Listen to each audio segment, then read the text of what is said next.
waging for the last 2 years. And those asylum seekers or economic migrants who make it from Sudan to the UK have a 99% chance of being given leave to remain.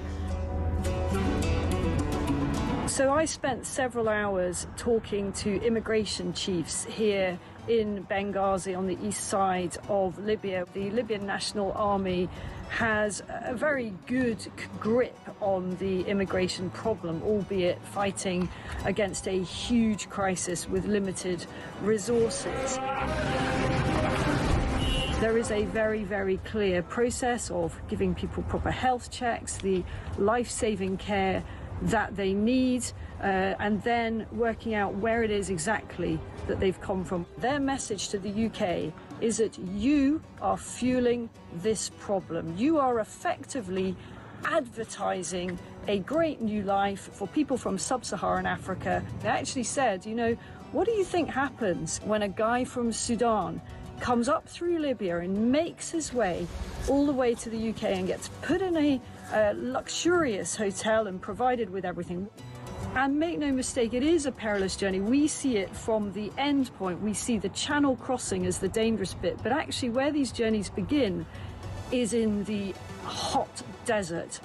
Many, many tens of kilometers have to be covered on foot by these migrants, and as many as 1 in 4 do not make it. That means bodies in the desert. The Libyan authorities are having to recover bodies in the desert. About the UK and how much awareness. Please understand the scale of what we are dealing with here with very, very limited resources. Once again, you know, people come in from charities, from NGOs, they use warm words, and the authorities here told me the only thing that we ever get is maybe a few toothbrushes and some nappies for the babies.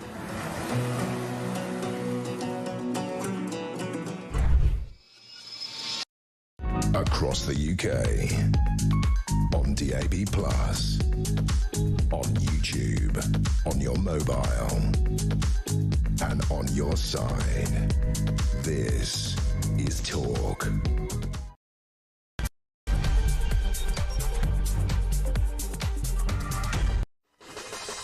Unbelievable. A very good morning to you. Just gone 6 o'clock. You're waking up to the home of common sense, but more importantly, the home of Alarm Clock Britain. You know, like me, you've been up probably since 4. You're going to work all day. You're going to pay your taxes, and you're going to sit there and think, Christmas is coming. I'm struggling to do everything, but don't worry, there's a load of people in this country who are getting lots for doing absolutely zilch. Listen, Alarm Clock Britain, as we head to Christmas, as ever, this show is about your opinions and your thoughts on today's news. Get in touch as soon as possible. Christian, the world's best producer, allegedly, no, well, I think he is, Dean, you're going to have to deal with it. He's gone to Wales, which is in itself incredibly brave, replaced today by a QPR fan called Dino, who thinks that he's good. So we need to sort of test him out. So get those voice notes in nice and quickly, because he ain't got a clue. 0344 499 1000, 0344 499 1000.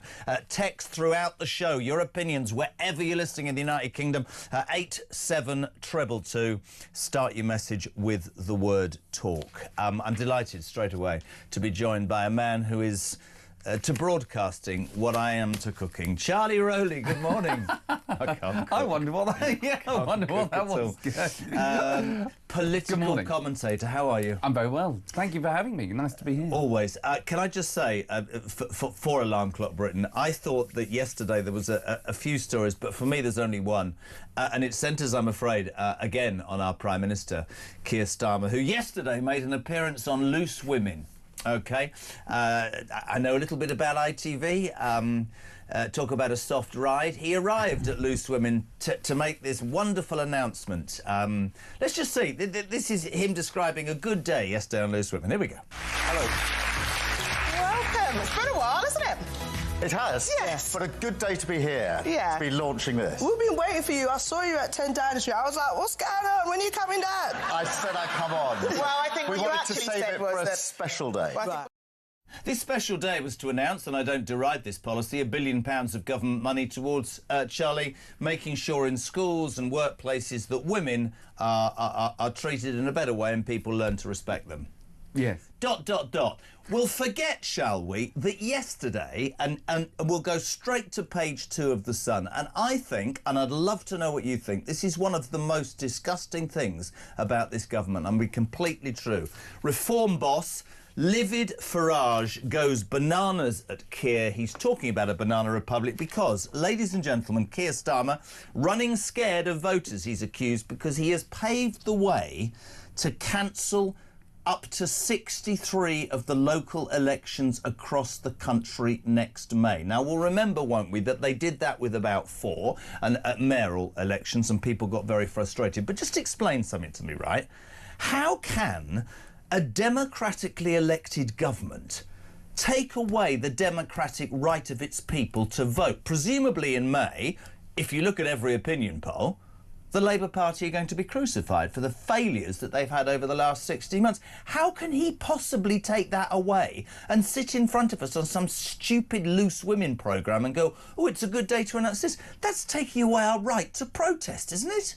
It absolutely is. It's disgusting. And only someone that's in a bunker, that is facing the pressure, feeling the heat of his backbenchers, people in his own cabinet that are on manoeuvres to unseat this Prime Minister, will only be the cause of why the Prime Minister thinks now, actually, I can delay even more bad news that is obviously going to come his way, because people are so frustrated and so angry, and with Labour now languishing, I think, 4th in the polls. Saw a poll yesterday. It had Reform at 33%.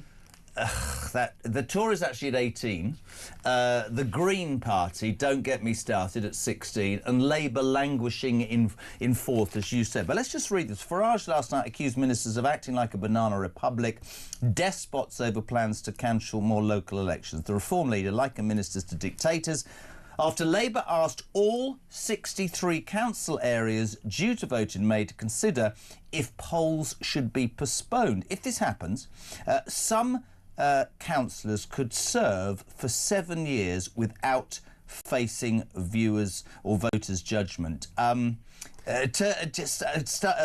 added, turkeys don't vote for Christmas. Tory county councils look set to collude with Labour to keep their control till 2027. It's outrageous. It is. It's absolutely outrageous. And just to put it into perspective, you know, there were delayed elections during the pandemic, whatever you think about how the response was to that. But, you know, when people couldn't go out, or the view of the day was that we shouldn't be interacting or whatever, you can justify delaying them for 1 year, which happened during a global pandemic. Yeah. You can forgive a government, maybe in Ukraine that hasn't had elections because of a war.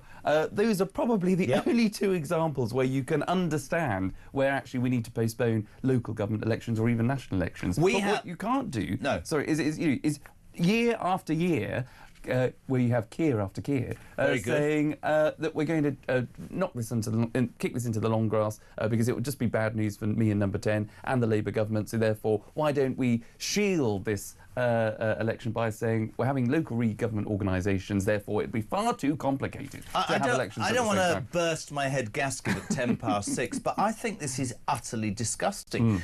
If you listen to what you just said and you take the premise that he's concerned and he's unpopular, that's fine. I accept that. What I will not and cannot accept, that we, the people who pay our taxes, alarm clock Brits, are not going to be able to vote in a democratically elected constitution because he doesn't think the time is right. So he asks those 63 councils, and they can make their own minds up, or he can legislate that there won't be any. Well, he will ask them, do you want to postpone those elections? Based on what?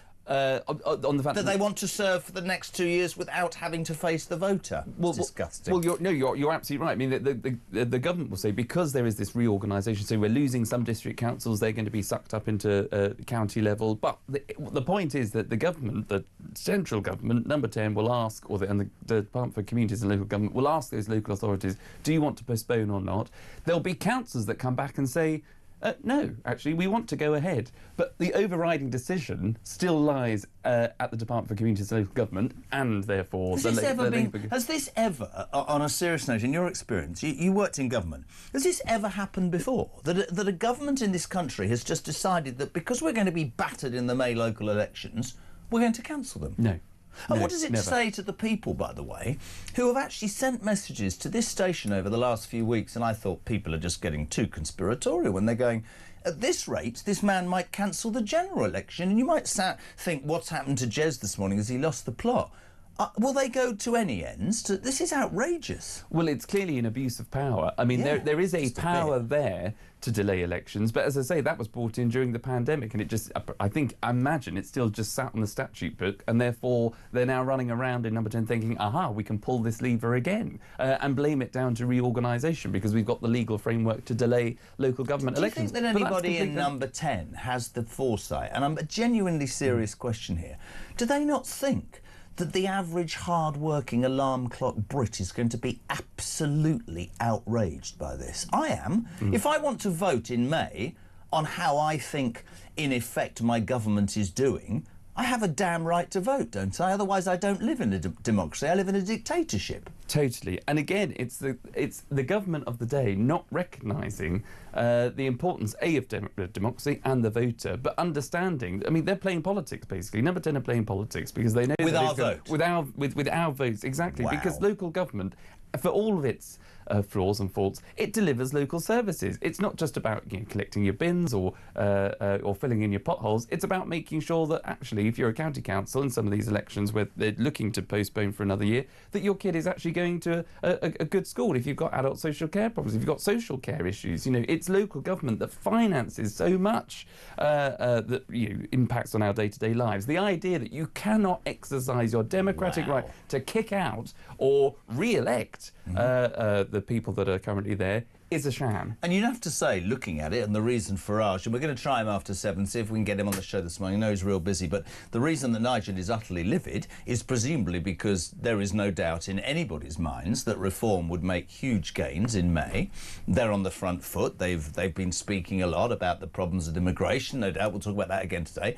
But this strikes to me at the very core of our democracy. I'd love to hear from you this morning. I mean, most of all, I want you to send your voice notes because Dean can't do it. 0344 499 1000 voice notes wherever you are in the UK. What do you make? This is a shambles. This is a disgrace. You can text 87222. Start your message with the word talk. Actually, good morning to Sean. We're going to talk about another story, but he says this country is being run by idiots. The fools in power have done their best to dilute this over many years, and Stalin is the worst of the breed, and now they're trying to cancel our opportunity to kick them out by postponing elections. The silent majority will unleash a backlash on the uni party and will be obliterated. That's what people are feeling like. Sean's up every morning working. Alarm clock Brits. What do these people think? What are those people in power imagining? Are they taking us for idiots? Do they not care about what we think? What's the reality here? Well, the only thing that I think that they feel that they've got on their side is time. If we delay things, things could get better, and therefore they'll win people over. But what they're doing is exactly as that message reads out, is to say that it's allowing the broth to boil and people's anger to come to the surface, where they feel as though they're being taken for fools, taken for a ride, and all they will do is vote in their drones when that election comes for another party, which is why Reform did so well at the last set of local elections. They are probably going to do even better at the next set of elections, even if they don't announce any policies. It is purely because of the backlash of the uni party, the Tories' failure of the past, this current failure of the government, and therefore they're looking to an alternative. And when you can't exercise your democratic right, those people aren't just going to go away. They're going to sit there, they're going to wait, and they're going to say, wait till that opportunity arises, and I'm going to make sure I give you a damn good kicking and vote out, whether it's a Labour at a local government level or in a national general election. Well, listen, this is shocking to me at 14 minutes past 6 because Dean, his name is Dean Spencer, is a QPR fan, is producing the show today. He usually produces the weekend stuff, so it's a big moment for him. He said to me, I'm not too sure about voice notes, but apparently he's got 2 already. Good morning, Pete. I actually despair with this government and Keir Starmer. Now, this constantly putting off or postponing elections, it's quite obviously it's to stop Reform from getting in. Or there must be something in law somewhere that says that what he's doing is illegal, because what he is doing is interfering with democracy, and that is the sign of a dictator. This man really has to go. His government have to go, and something has to be done before this country is pushed so far over the limit there is no way back. Couldn't agree more. But just to show that actually Dino is brilliant, he's got 2 for the price of 1. Matt, good morning. I got up this morning at 4:45. I wish I could have postponed that and just stayed in bed. No. We need to sort this out. There's got to be something legal they can do. He knows he's on the run. He's on the back foot. He's a dead man walking because he knows he's going to get voted out, and all his own members are going to kick him out because he's the most useless, spineless, rubbish prime minister this country's ever had in its history, and he's killing the country. And he needs to go now. There you go, two people. Look at Christina. She says, I'm an old bird and I've never seen such an abuse of power. What happens, she says, and she's not condoning this, but what happens if we all decide not to pay our council tax? Very good point. Jason from Worthing. Labour cancelling the local elections is only a sign of things to come, in my opinion. The Labour and Tory party are colluding together as they are part of the establishment, and they are running scared because they've been found out by reform to show who they really are. I think they're going to try and change the rules going forward about the general election. Good morning to Damon in Wigan. Good morning, Jezza. Good morning, the lovely Charlie. I served in the British Army for all of our democratic rights, and this Labour Party think they can take that away. I'm with you, Jez. This is disgusting. I'm fuming. Good morning to Debris. Or Debris. That was good, yeah. Today I'm burying... Oh, God. Sorry, sweetheart. Morning, Jez. Today I'm burying my mother. I just woke up to the news that the elections might be cancelled. This is going to end badly. He knows he has no chance of winning the general election. Today, I'm being honest, she says, I'm crying for my mum, but I'm now crying for my country. So true.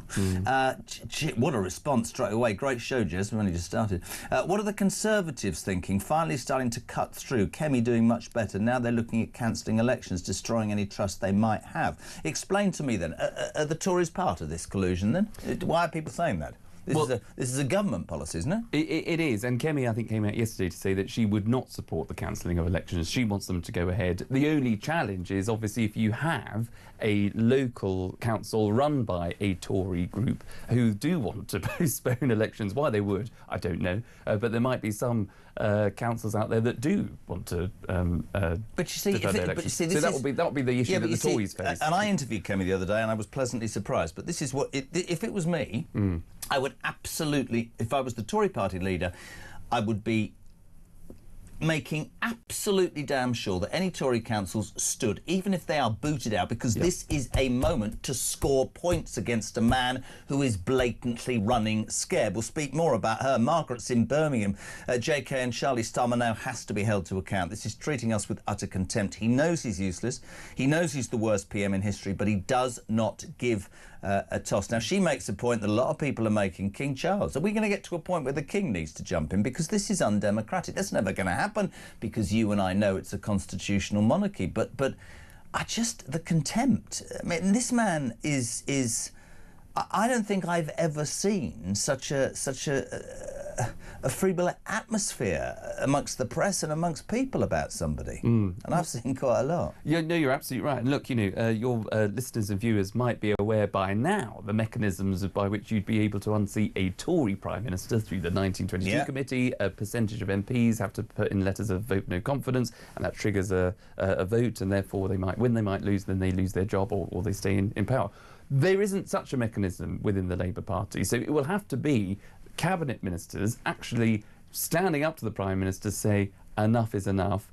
You have damaged the country. Why would they do that when they're going to lose their seats? Precisely. So we are stuck, I'm afraid, with Keir Starmer, unless there is a overwhelming vote, I think, amongst the membership, including the unions and MPs, because that's the the triangle that makes up the Labour leadership. So it's much more difficult to unseat a Labour Prime Minister unless he recognises that actually, yes, I am the problem and I've got to go. But just very quickly also, I know it sounds maybe slightly parochial, but what else, because you talked about conspiracy, people thinking, is this just a conspiracy? Are the government just trying to kick this into the What else did they announce yesterday? They're changing the way in which the media will be able to have their briefings from Number 10 spokespeople. So they have a briefing twice a day. This is the lobby. These are the senior journalists that write for all the top papers and broadcasters. They have 2 meetings a day, a morning briefing and an afternoon briefing, to hear what the government are doing.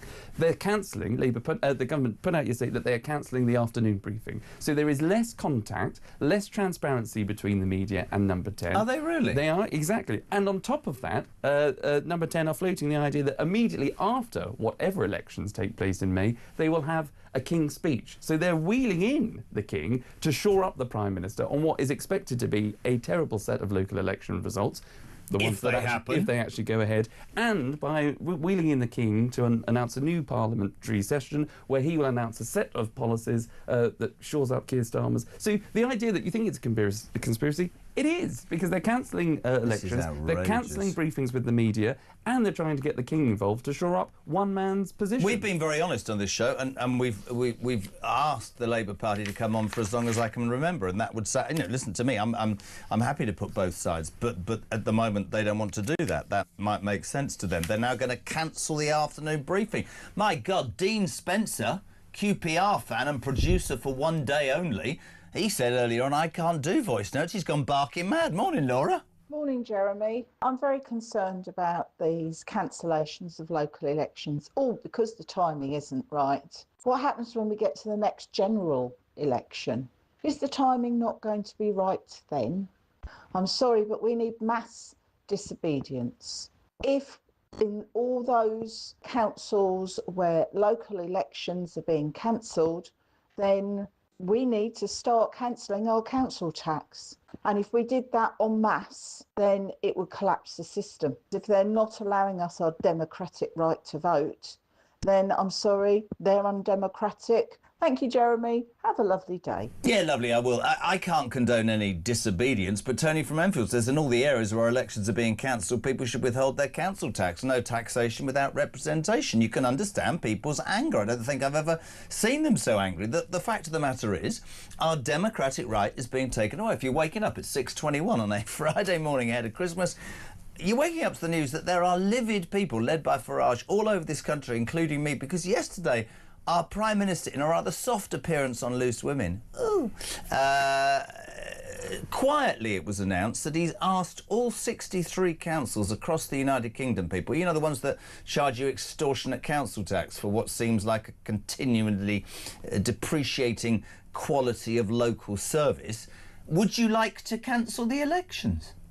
Now, those that are run by Labour or the Liberal Dems are probably going to say yes.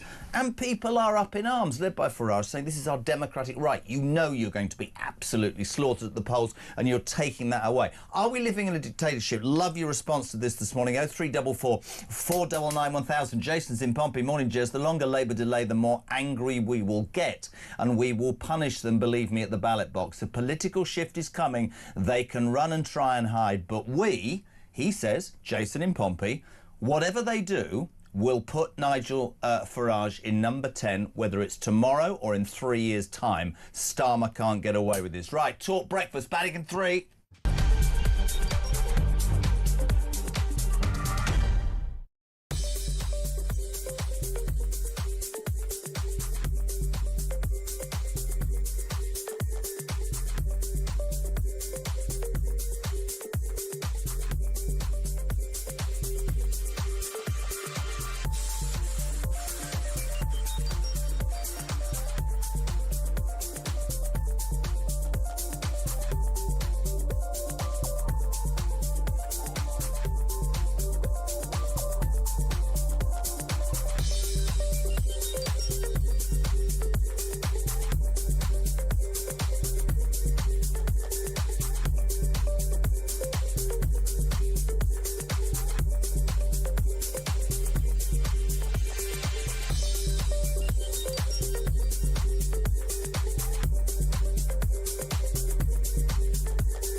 You know, it's no good saying, oh, we've got a wonderful multicultural society and diverse is our strength, when you've got one group attacking another. That's no good. We cannot have this. Our Jewish friends and colleagues must feel safe in this nation, and I back them 100%. Well, we appreciate your support, and it just makes common sense, doesn't it, Mike?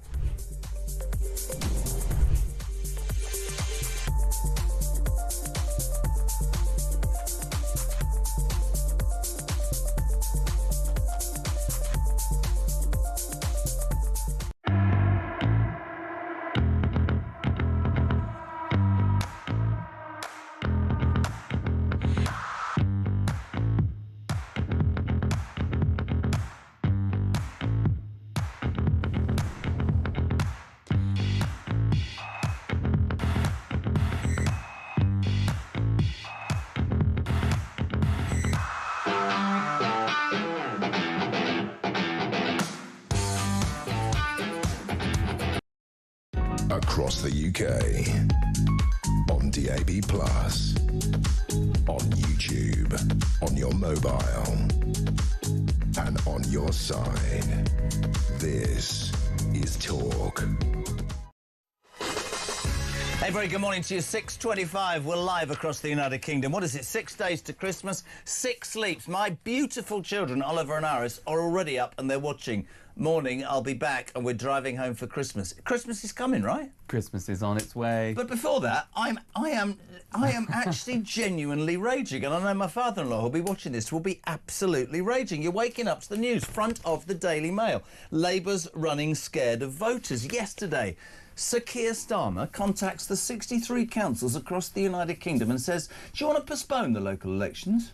I mean, I've probably got my own motivation, he says, because I'm going to lose all the seats. But if you want to give up and just have your job for the next 3 years, then we'll postpone them and we'll make an excuse that local government needs reorganisation. That is taking away the democratic right of you, Alarm Clock Britain, without any shadow of a doubt. Nigel Farage, we'll get hold of him after 7, try and get him on. He is absolutely livid. He says it's turning into a banana republic. Good morning, Jez, says Tasha and Hastings, quite right. Labour wants to be at war before the next election. This is the start of it. It is not going to get any better. Good morning, Jeremy and the lovely Charlie. Oh, morning. Really?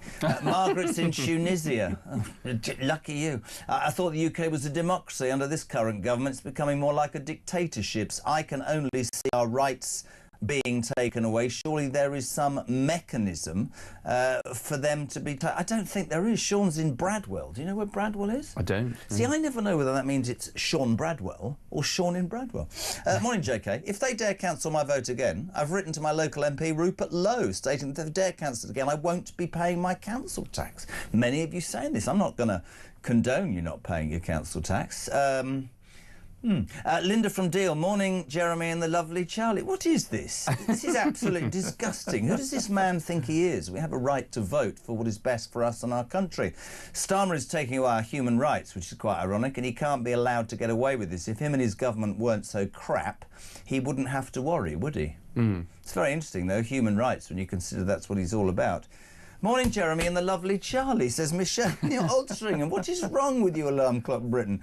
Would love to see Charlie on the show more often. What is this? Well, I'll pay you later on. Really? They must all be together. As you might have heard, a brand new breakfast show, creatively called the Jeremy Kyle Breakfast Show, launches on Monday the 5th of January. But don't worry, it'll all be about the news and your views. But one thing, Charlie Rowley will be a permanent fixture, so Michelle in Altrincham will be delighted. Please stop showing Starmer on the screen. He makes me feel sick. I don't want to see him. I'm trying to get ready for Christmas. By the way, Merry Christmas. Very nice of you. Thank you very much. Maggie's in London. What a running scared coward Starmer is. Can you imagine the outcry if Reform tried to do this? Labour, the running scared party. It's true, Charlie. It's outrageous, isn't it? Yeah, it is. And look, you know, Nigel, if he comes on later on, you know, he's absolutely beside himself. He said he's going to look to make any kind of legal challenge they can. So if local authority chief executives, if they are saying, and if local councils are actually saying to the government, no, we want to press ahead, there's no point asking us, we do want to press ahead, and the government still say, oh no, we're going to force this delay upon you, then there could be a legal challenge from the ground. But what a waste of taxpayers' money that would be. be. You know, why do they have to do that? They shouldn't have to do that. Local taxpayers' money should be going on adult social care, on education services, on things like Send, on your potholes, on your bin collections, everything that you pay your council tax for and expect your council to deliver. That's where every penny should be going towards. It shouldn't be having to go on legal disputes that the government is making of its own accord because it wants to delay things for political reasons. Yeah. I mean, I'm with you. I think it is political. I'm just going to say one thing, Alarm Clock Britain, right? I know Nigel quite well, and I remember having a conversation some months ago about how the establishment in its entirety would come for him, that the more they realised that he's not just, you know, one of 5 mad men and women in Parliament that get abused every time he stands up, that actually millions of people have cottoned on to the fact that he seems, and I'm just going to say seems, brave enough and wanting to do something about the issues that affect so many people, whether it's cancelling his bank account, whether it's saying something that he might or might not have said 49 years ago in a completely different world. This seems to me yet part more of the establishment, and it's not going to get any better. It's like the BBC taking aim at Zia Yusuf the other day on Question Time.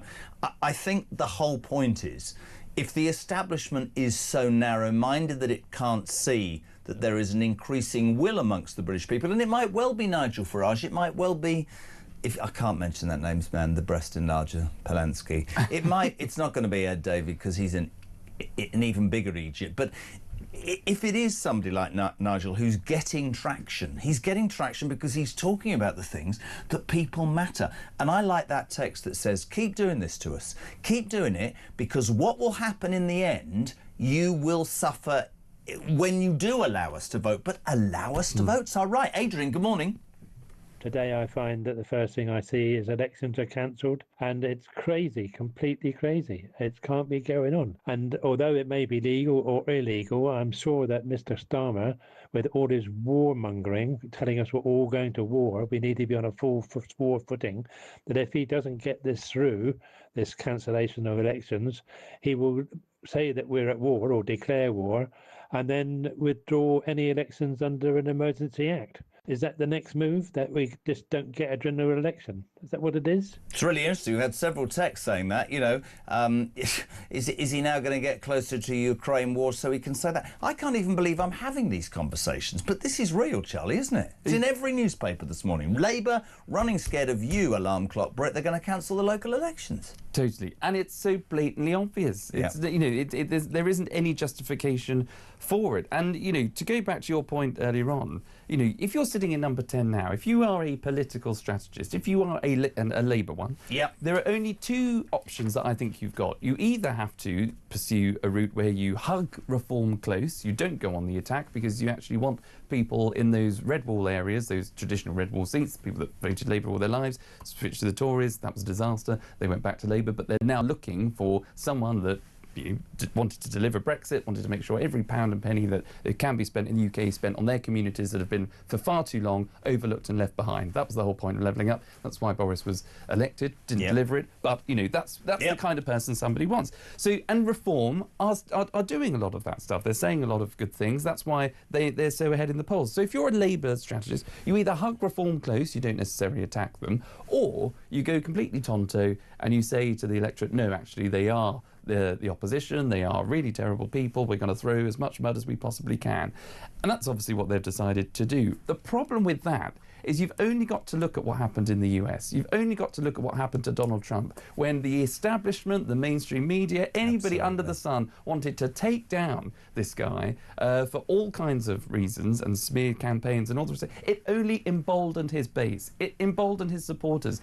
And the average, I was going to say the average Joe, but the average American that can see you have through... to say Joe or Joanna. Or now, Joanne. Can see through that. They can see what people are doing, and they liked what Donald Trump was saying, and Donald Trump was able to win every kind of voter base, whether it was Latin American Americans, whether it was black Americans, whether it was women, for all the people, you know, even when you have the Democrats saying he's a complete misogynist, they could see through that because, you know what, the voter is quite intelligent, and you can't take them for a Brilliant. ride. And the more that this goes on in the UK, that is exactly a reason why Reform are now so much ahead in the polls that came out last night. And the more it goes on, I think the more Nigel will be happy with it, to be perfectly honest with you, because the more that mud is thrown at him, the more that the public will see that that's all that's happening, and they just want somebody to take this country by the horns and get all the issues that we have in this country sorted out. I couldn't agree more. 25-7, brilliantly put by the wonderful Charlie Rowley joining me on the paper review. It's all over every paper. Labour is running scared.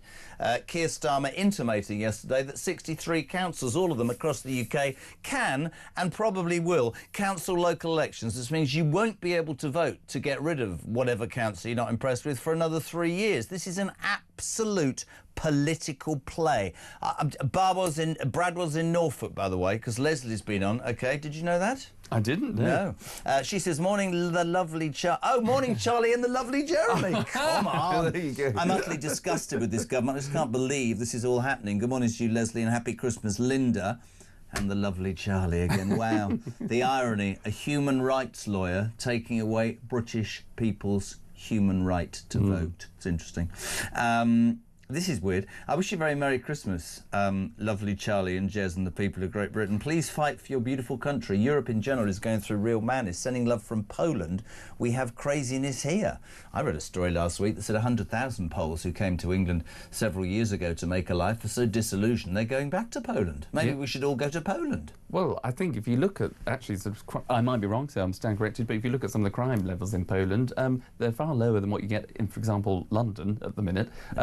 Because there's... Don't start me up, don't start me. I had to do a show the other day where Keir Starmer, no, not Keir Starmer, where that idiot Sadiq Khan is spending £500,000 in Dagenham, creating an area of rural beauty so that the white stork can recreate its life. Have you read this story? I haven't. Dagenham, knife crime, drug crimes, county lines. He's allowing £500,000 to be spent on creating a rural calm area for the white stork to basically breed because it's almost extinct.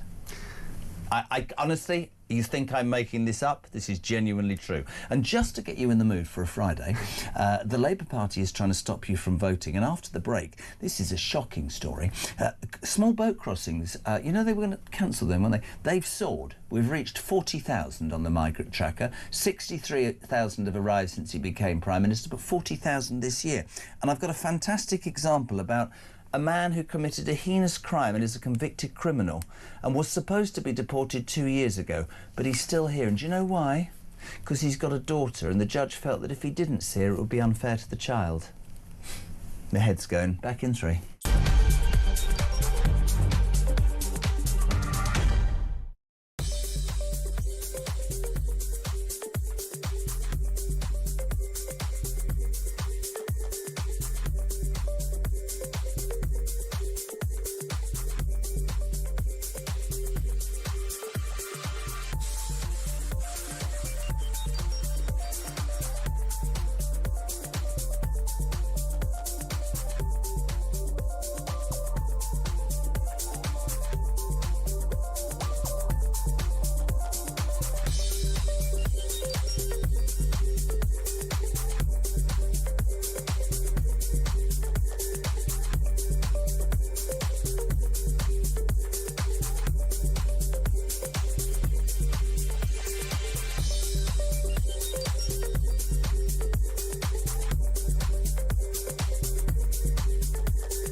Across the UK, on DAB+, on YouTube, on your mobile, and on your side. This is Talk.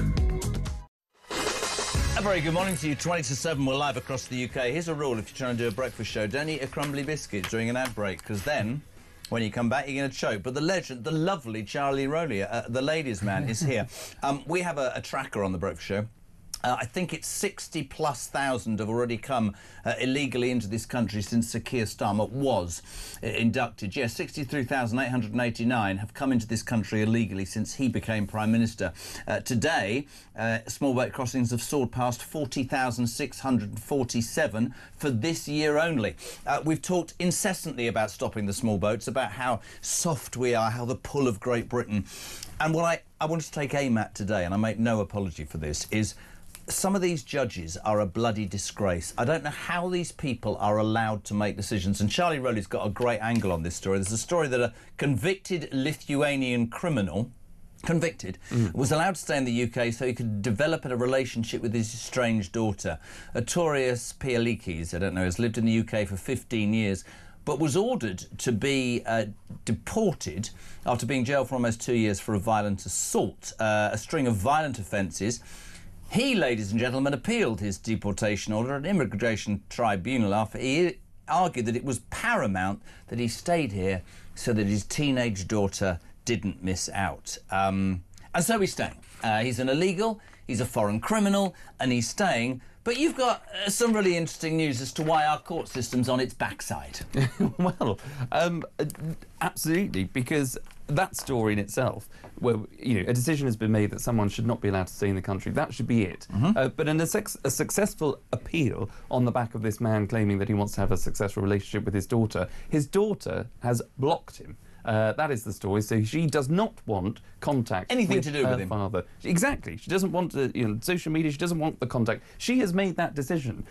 So it is not therefore for an appeals judge, not even the main judge that made the decision in the first place. An appeals judge has decided, oh no, we think you need to stay because you need to repair a relationship or have a relationship with your daughter. The daughter doesn't want one. So as far as I'm concerned, as I think as most people would be concerned, it's get on that plane. You've been asked. You've been deported, or you've been... Foreign criminals in our prisons number nigh on 10,000, and we talk incessantly about how we haven't got enough prison space. Well, deport foreign criminals. Why does nobody...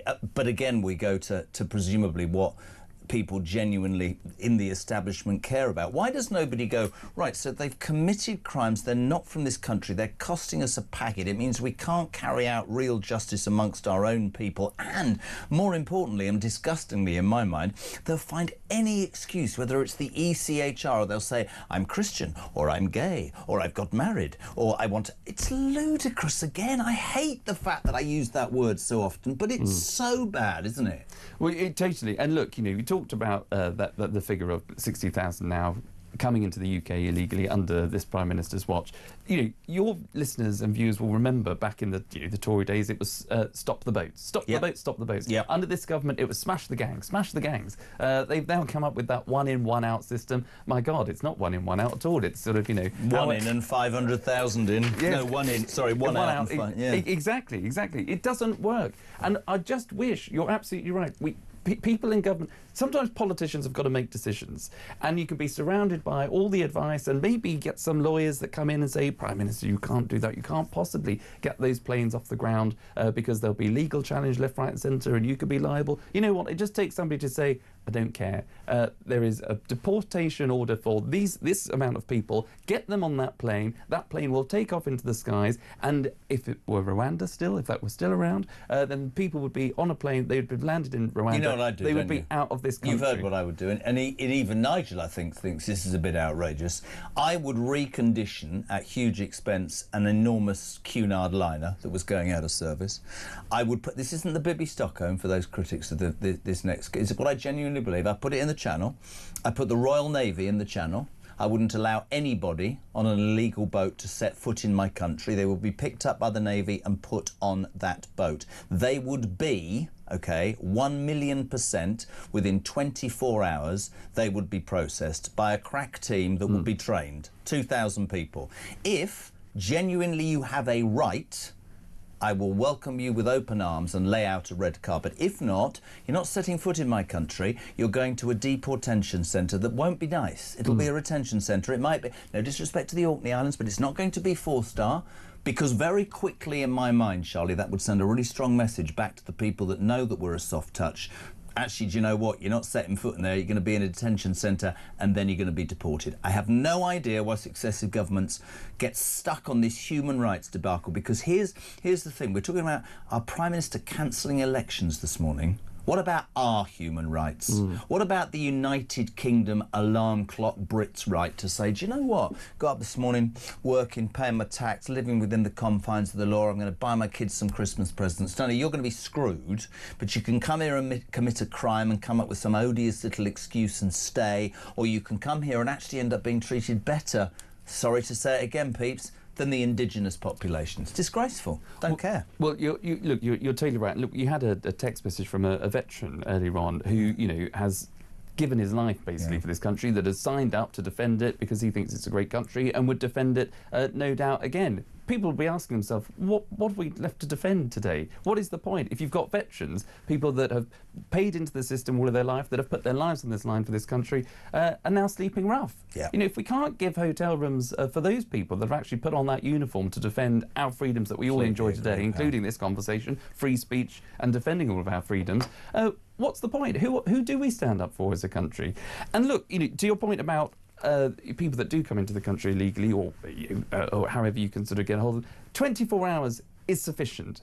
If you can't turn up, or if you don't turn up with sufficient paperwork, if you can't tell us who you are, where you're coming from, what the conflict is, or what's the point, you know, that is it. You know, you've had your opportunity. You're out the door. Completely agree. Why are we pandering to people to be in hotel rooms? We pander to everybody. Well, you know, but not our own people. Yes. You are waking up this morning, alarm clock Brits, to two massive stories. Labour's running scared of voters, say the Mail, as the Prime Minister opens the door for 63 councils to scrap, yeah, you heard me right, scrap the May local elections. It's totally undemocratic. It takes away our rights. People, including Nigel, is describing it as almost a banana republic dictatorship, are up in arms. We'll try and get him on. Also, you heard that story as well. Our migrant tracker showing 63 or 2,000 already since Starmer became Prime Minister. But this year, small boat crossings, 40,000.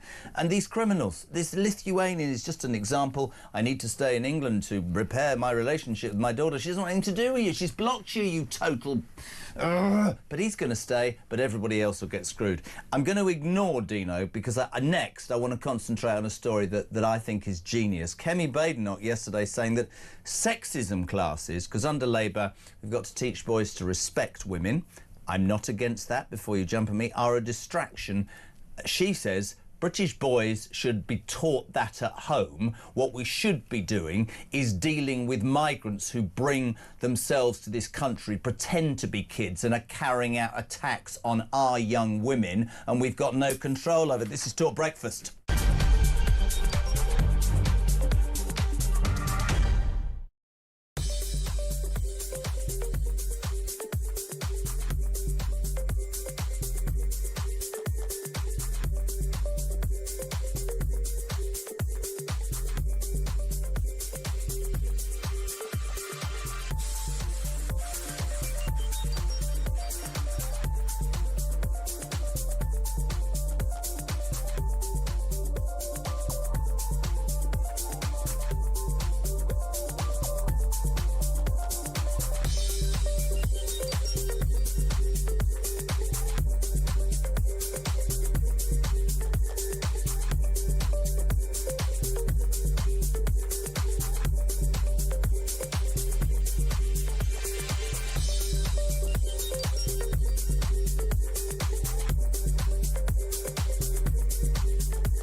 had the Rwanda deterrent, but obviously before we could get it off the ground, literally, we lost the election. I still believe if we'd have actually got those flights going and got those people back to Rwanda, we actually could have tackled this crisis. I agree with you, Rich. I'll tell you what annoys me. Yvette Cooper's very fond of saying this. The Rwanda scheme was a disaster. It didn't work. No, Yvette, it didn't start. You didn't give it a chance to start.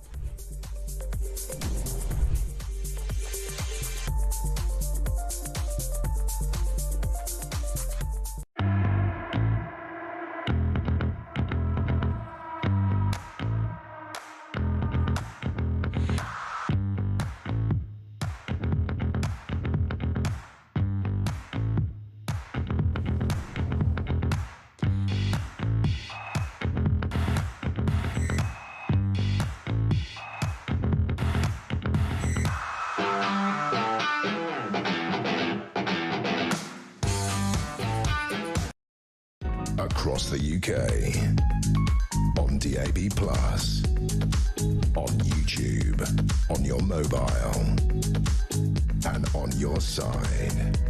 This is Talk.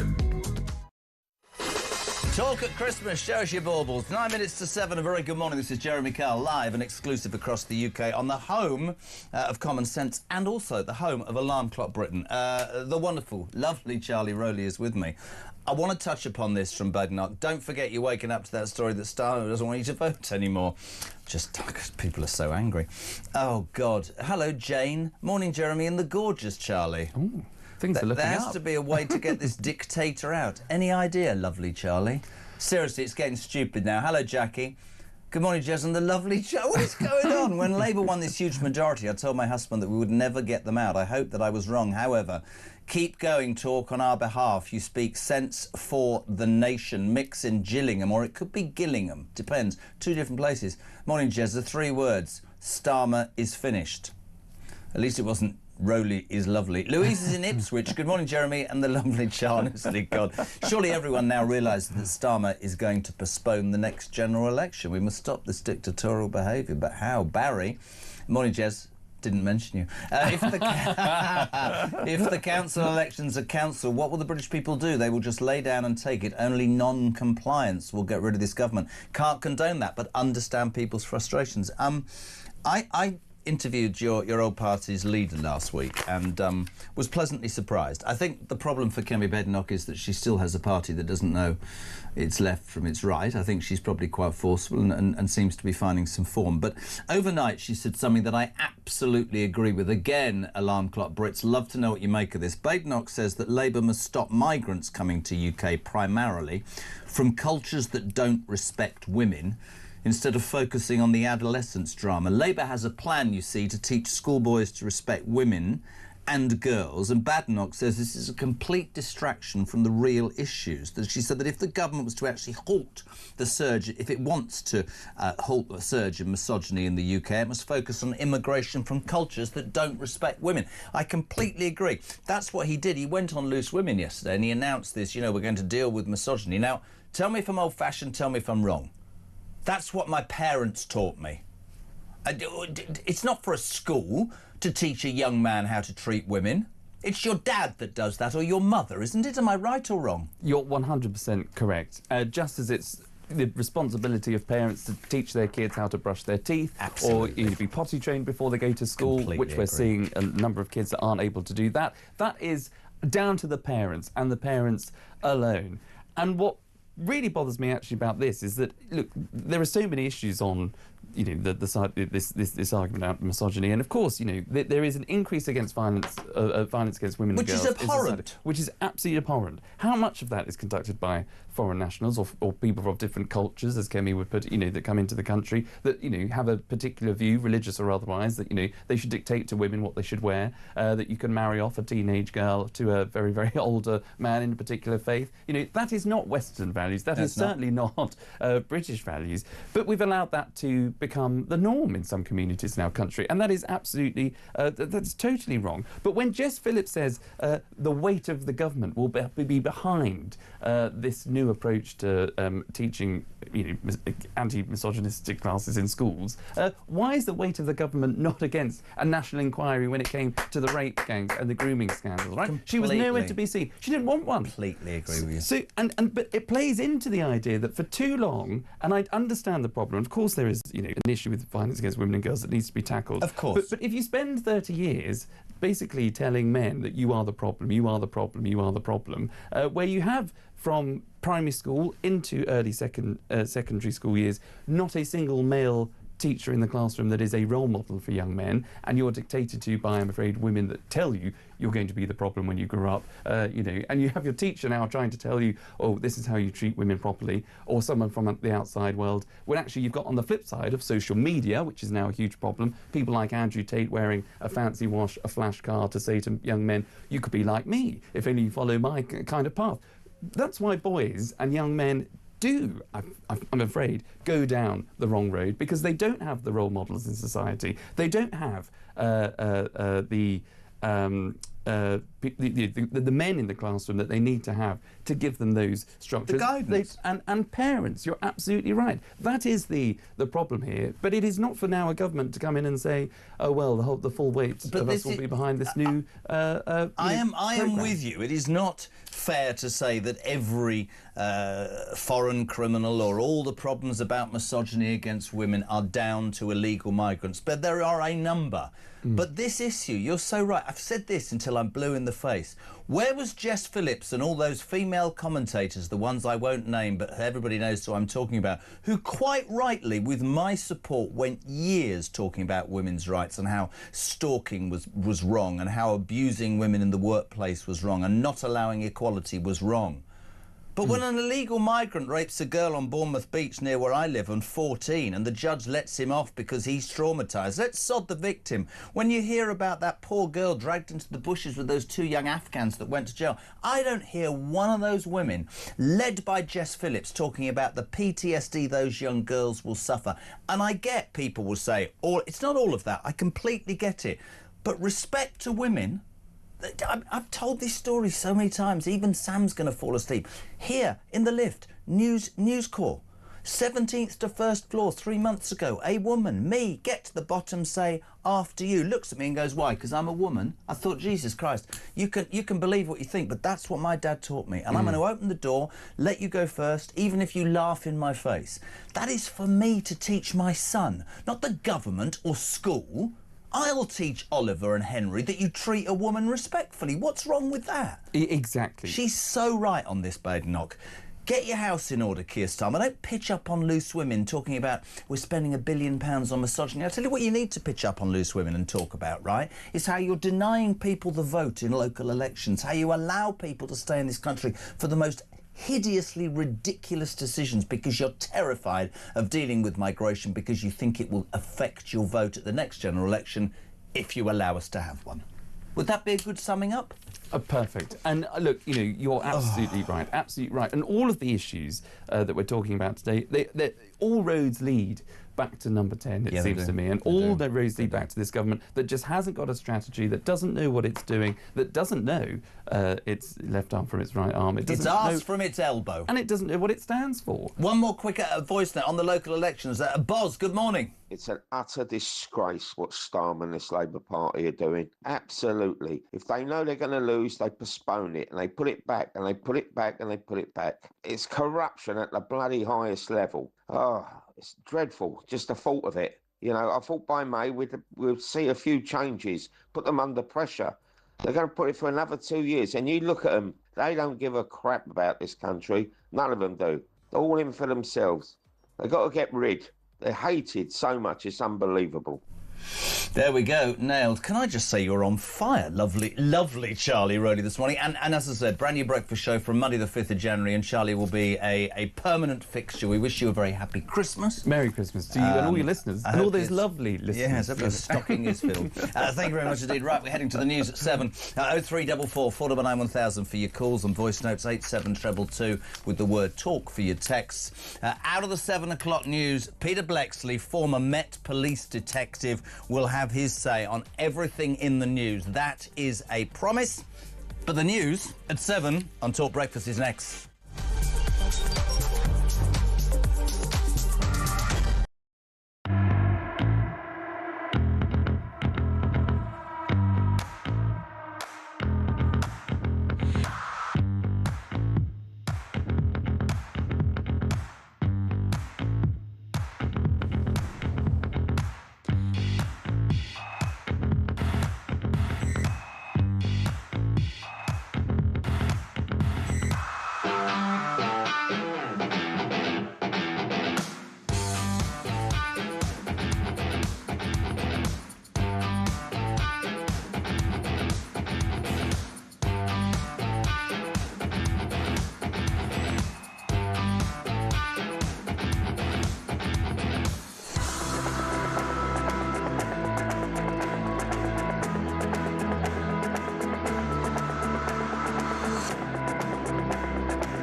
Across the UK, on DAB+, on YouTube, on your mobile, and on your side.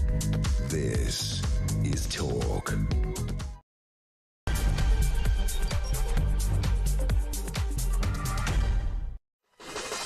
A very good morning to you. Just gone 7 o'clock. It is Friday the 19th of December at JK on Breakfast. That big announcement a couple of days ago. Brand new breakfast show here on Talk from Monday the 5th of January. It's called the Jeremy Kyle Breakfast Show. Brilliant. But listen, just wanted to say, loads of people messaging.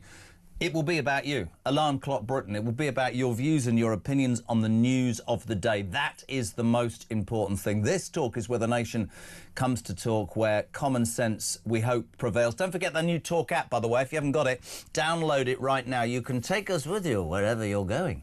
It's there. It's everything you need on the Talk app. Just download it, go to your app store, and you can take us, watch us, listen to us, throw us in the river. Do whatever you want. The new Talk app is now live and around. You're waking up to some incredibly annoying news, I think. Front of the Mail, Labour's running scared of voters. It's in every single newspaper.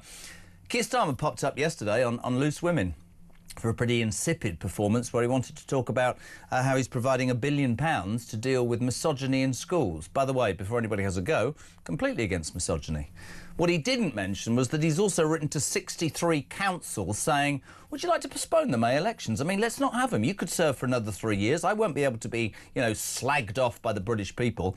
And people are up in absolute arms about this morning. 87222. Start your message with the word talk and text to a... no, we've done that. And the voice notes, 0344 419 1000.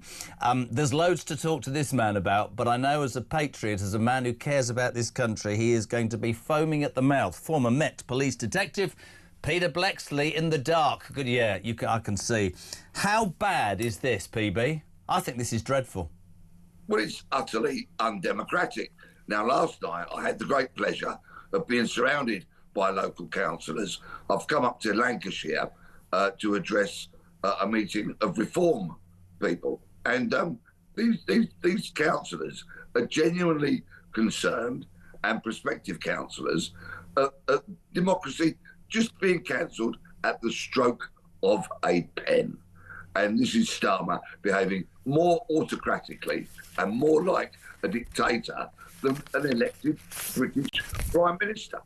I mean, I couldn't agree more. And people in the first hour are just saying, you know, if you cancel that, you're taking away our democratic right to have our say. Where does this lead? What are we supposed to do?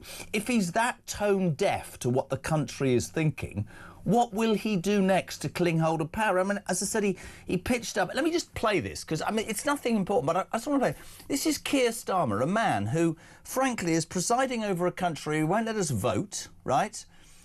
Where he doesn't seem to be able to control the borders in any which way, where crime is prevalent, where a bunch of left-wing human rights lawyers let criminals off. So he pitches up on loose women. Have a look. Hello. Welcome. It's been a while, isn't it?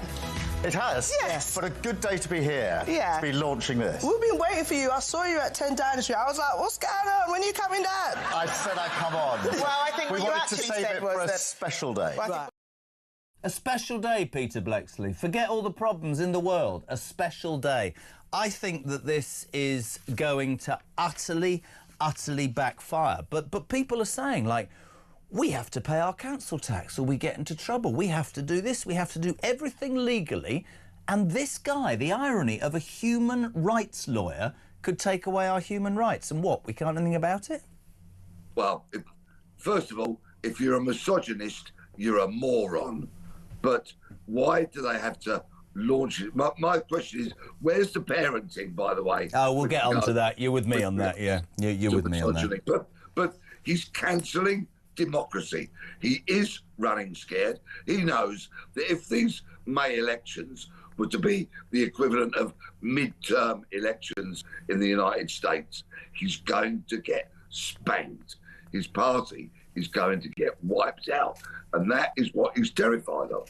I couldn't agree more. Loads of people responding. Alison in Richmond, if this dreadful government decides to postpone the May elections, we should all decide to postpone any of our payments of council tax. I mean, listen, that's not for me to condone in any which way, but you can just understand, right, how frustrated British people are at how they're being treated, and I don't know where this ends. Your thoughts and everything. 87222. Pete, the other story today, you won't be surprised.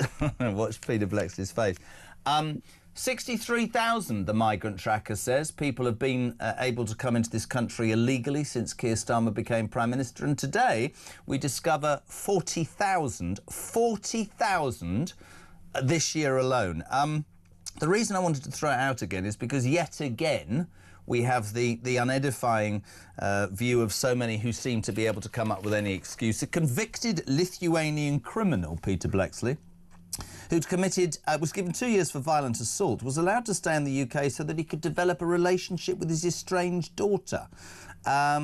He appealed his deportation at an immigration tribunal. He said that it was paramount that I stay in this country to try and build a relationship. This daughter has blocked him for 2 years and wants nothing to bloody well do with him, but this human rights lawyer thinks we should do right by a convicted Lithuanian criminal. Honestly, I know it's Christmas, but I don't know what to say anymore, mate, if I'm honest. Seriously. Please can I start with the boats, the illegal immigrants on the boats. We've had 1,500, yes, 1,500 in the last 5 days. What about smashing the gangs? What about stopping the boats? What about making our borders secure? What about keeping the nation safe? None of the above is happening. And we know an increasing number of these illegal immigrants go on to commit crime, including murder, rape, and in this case, with this Lithuanian criminal, assault. Yeah. But when you say he's gone to court, it's the lawyers. It's the lawyers that are pushing this, the human rights lawyers. And I am one for giving credit where it's due. Shabana Mahmood's Home Office have appealed this case. They're taking it to a higher court. They're saying, this is nonsense. It needs to be sent on his way and of this country. Listen, Shabana Mahmood, I agree with you, credit where credit's due, but I want to know why our Foreign Secretary just wouldn't say, I'm throwing that out, it's completely irrelevant, and I'm deporting the person in, not Foreign Secretary, Home Secretary straight away. To me, you know, if you've got a country or a democracy, not that we do have, that has rules, and those rules are broken, you have every right as that government to say, you've broken our rules, you're not going to stay in this country. I don't understand why we're so woolly, I don't understand why we're so light, but that continues, that issue. Pete, there's another story I wanted to get you on for, because I know that you would be able to cover this better. Prison chief places, right. There's a story about HMP Swaleside. Do you know where that is? Yes, in Kent. It's not that far from me. A police chief has decided to place Swaleside in special measures after 6 inmates assaulted or stabbed on the first night in the facility.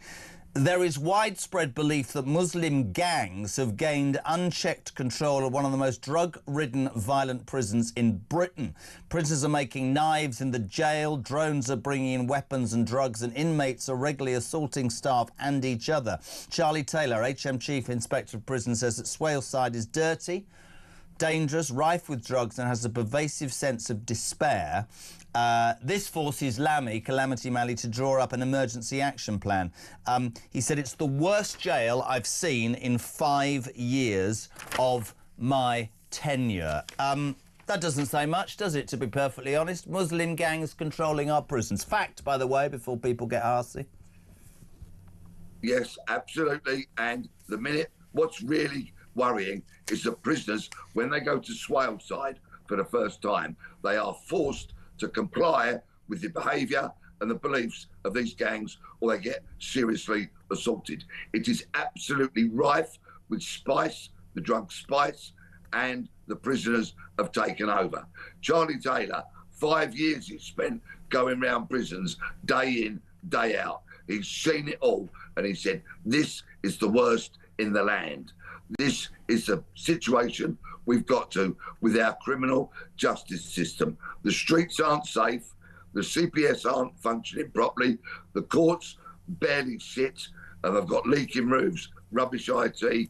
The prisons are being run by the criminals, and the probation service is not fit for purpose. We are all at more risk, in more danger, because of a failing criminal justice system. Is it failing because of money? Is it failing because of a lack of will? Is it failing because a succession of ministers have turned a blind eye? You see, for me, we try and talk common sense.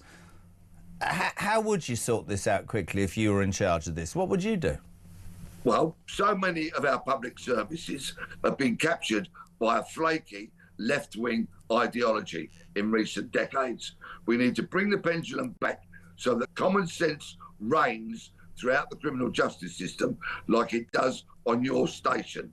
There is a need for more money, but there's a need for greater efficiency, more discipline, and the ability for people to go ahead and do their jobs properly. I'd like to say I actually have a degree of sympathy, a great degree of sympathy for many of the people who work in prisons. I think they're probably underprepared, undersupported, underpaid, and probably undervalued. And I think if you've got criminal gangs who, I don't know, do we live in a society where you can't get? I mean, look, we all know what happened in the old days. Nowadays, presumably, you can't even raise a finger to a prisoner for fear of being sacked, but they can come at you with a knife. It's all gone the other way. I've said to you many times before on this show, you know, we were scared of the police. If your edge collar felt by the thing and go and tell your old mum, you were in trouble. But nowadays, people laugh the youngsters at police in the streets, and seemingly in our prisons, the prisoners are doing the same. And actually, Cal's put it up there, broken Britain.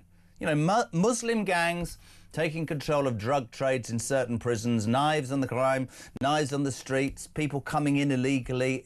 Honestly, do you ever, do you ever wonder if we can ever turn this bloody awful shit back round or not? We don't have a choice. Yeah. But it's going to take whatever is the next government at least 2 terms to turn this thing around. Because we've now got, at Swaleside, for example, you've got many prison officers who have got less than 1 year in service. So, of course, where you've got inexperienced prison officers, violent prisoners will take advantage of that. You know, back in the day, prisoners used to begrudgingly respect that 25-year veteran screw, as they call them, prison officer, who patrolled the landing, who kept order, who was uncorruptible, but knew how to keep the peace. Unfortunately now, with so many inexperienced prison officers who are leaving in their droves. Can't blame them. Yeah, exactly. Poorly paid, got to do 50 years on the landing to get a pension. This is what happens with austerity.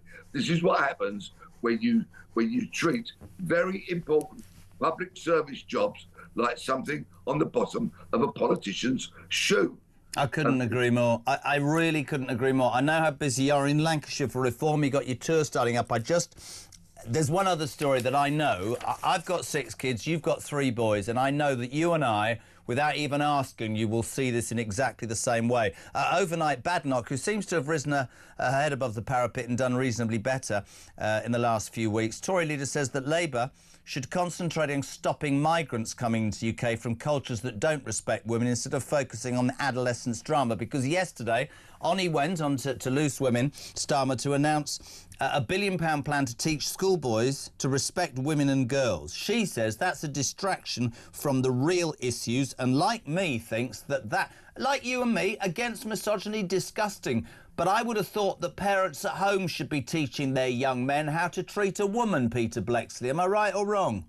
Exactly. It's a parent's job not only to teach your children how to treat women, but also how to clean their teeth, tie their shoelaces, eat with a knife and fork.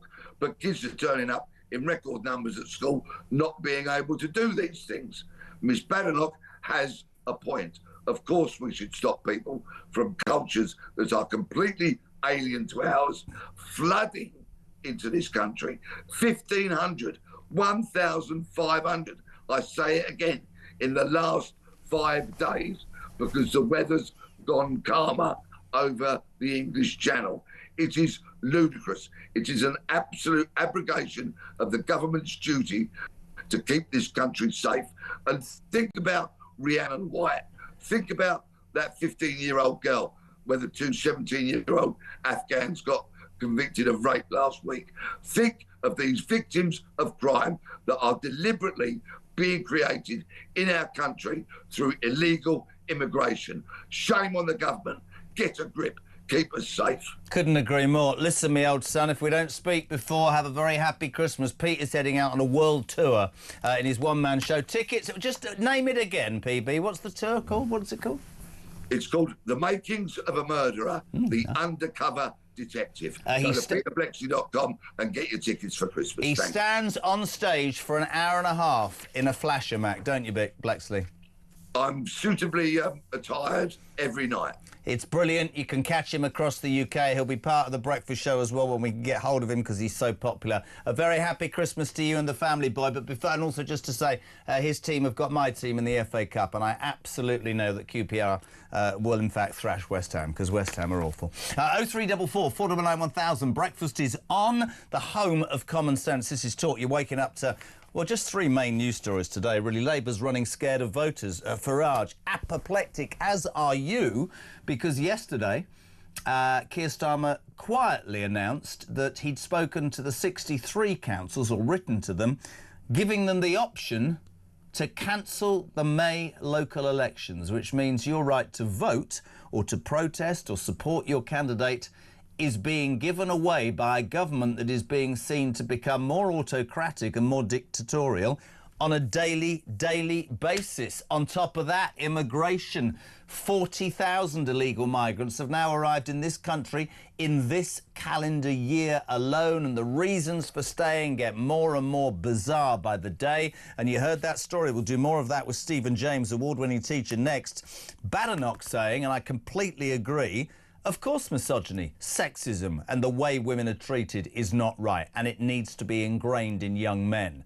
But actually, rather than trying to teach men that, she said to the Labour government, parents should do that. You should concentrate on dealing with the fact that thousands of unvetted men with very little understanding of what this society and what this culture's about are allowed to come into this country unchecked and are committing crimes against women. Not all crimes by them before the do-gooders jump up and down, but she has a really good point. What are your thoughts? 0344 499 1000, text to 87222 to the ad break with Ivor. Morning. It was the night before Christmas, and at number 10, Keir Starmer was sleeping, tucked up in his den.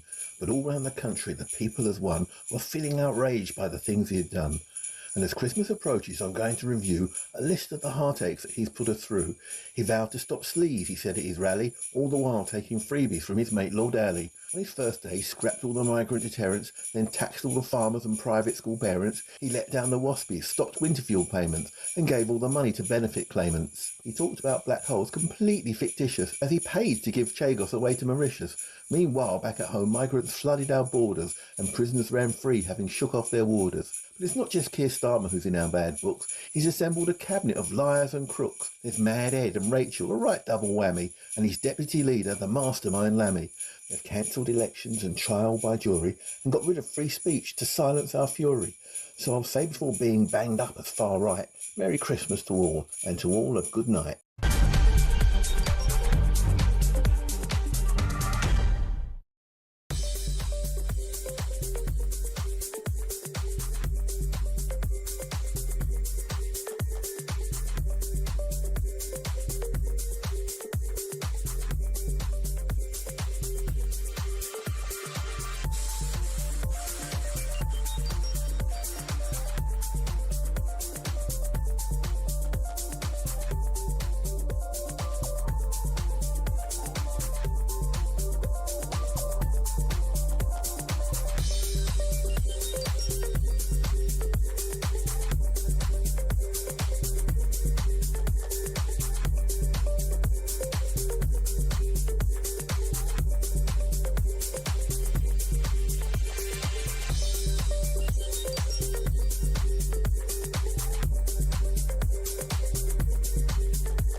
Britain's got a new ambassador to the US at long last.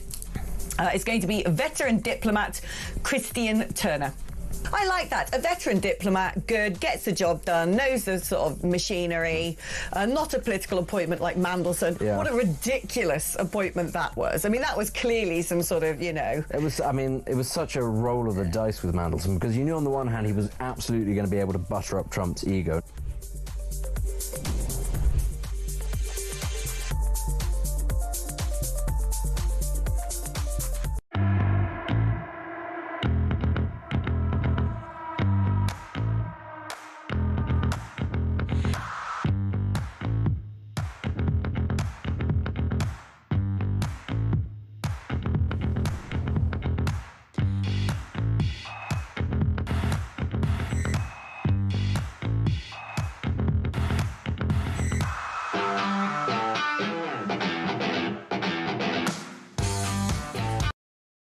Across the UK, on on DAB+,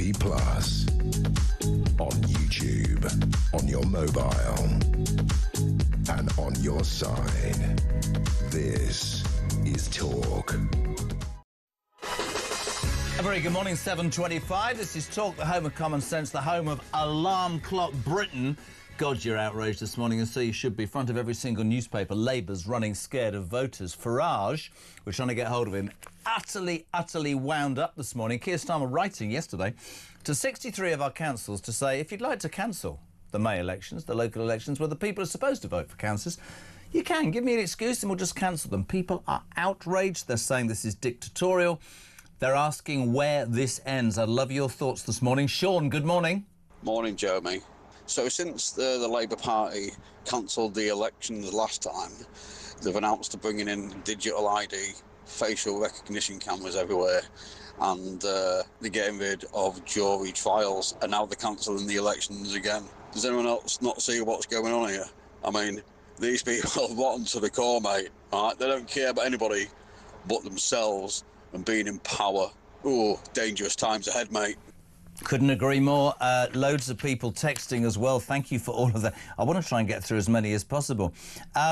Good morning, JK and PB from the Falkland Islands. Oh, it's when Blexley was on, the Falkland Islands. How long will it be before that idiot Starmer decides to give away these islands? It's deeply shameful that the home of the Mother of Parliaments is becoming a banana republic under this ridiculous left-wing government. Couldn't agree more, my friend. Kemi is absolutely right, says Sharon Miller. No, it's not British boys that need sexism classes. It's all these illegal immigrants and asylum seekers they keep letting into our country, and we do not know who they are. Angela in Wilmslow. Charlie Rowley is absolutely spot on about boys being taught by parents, and that voice of his is amazing. What is this? The Charlie Rowley experience? Couldn't agree more, though.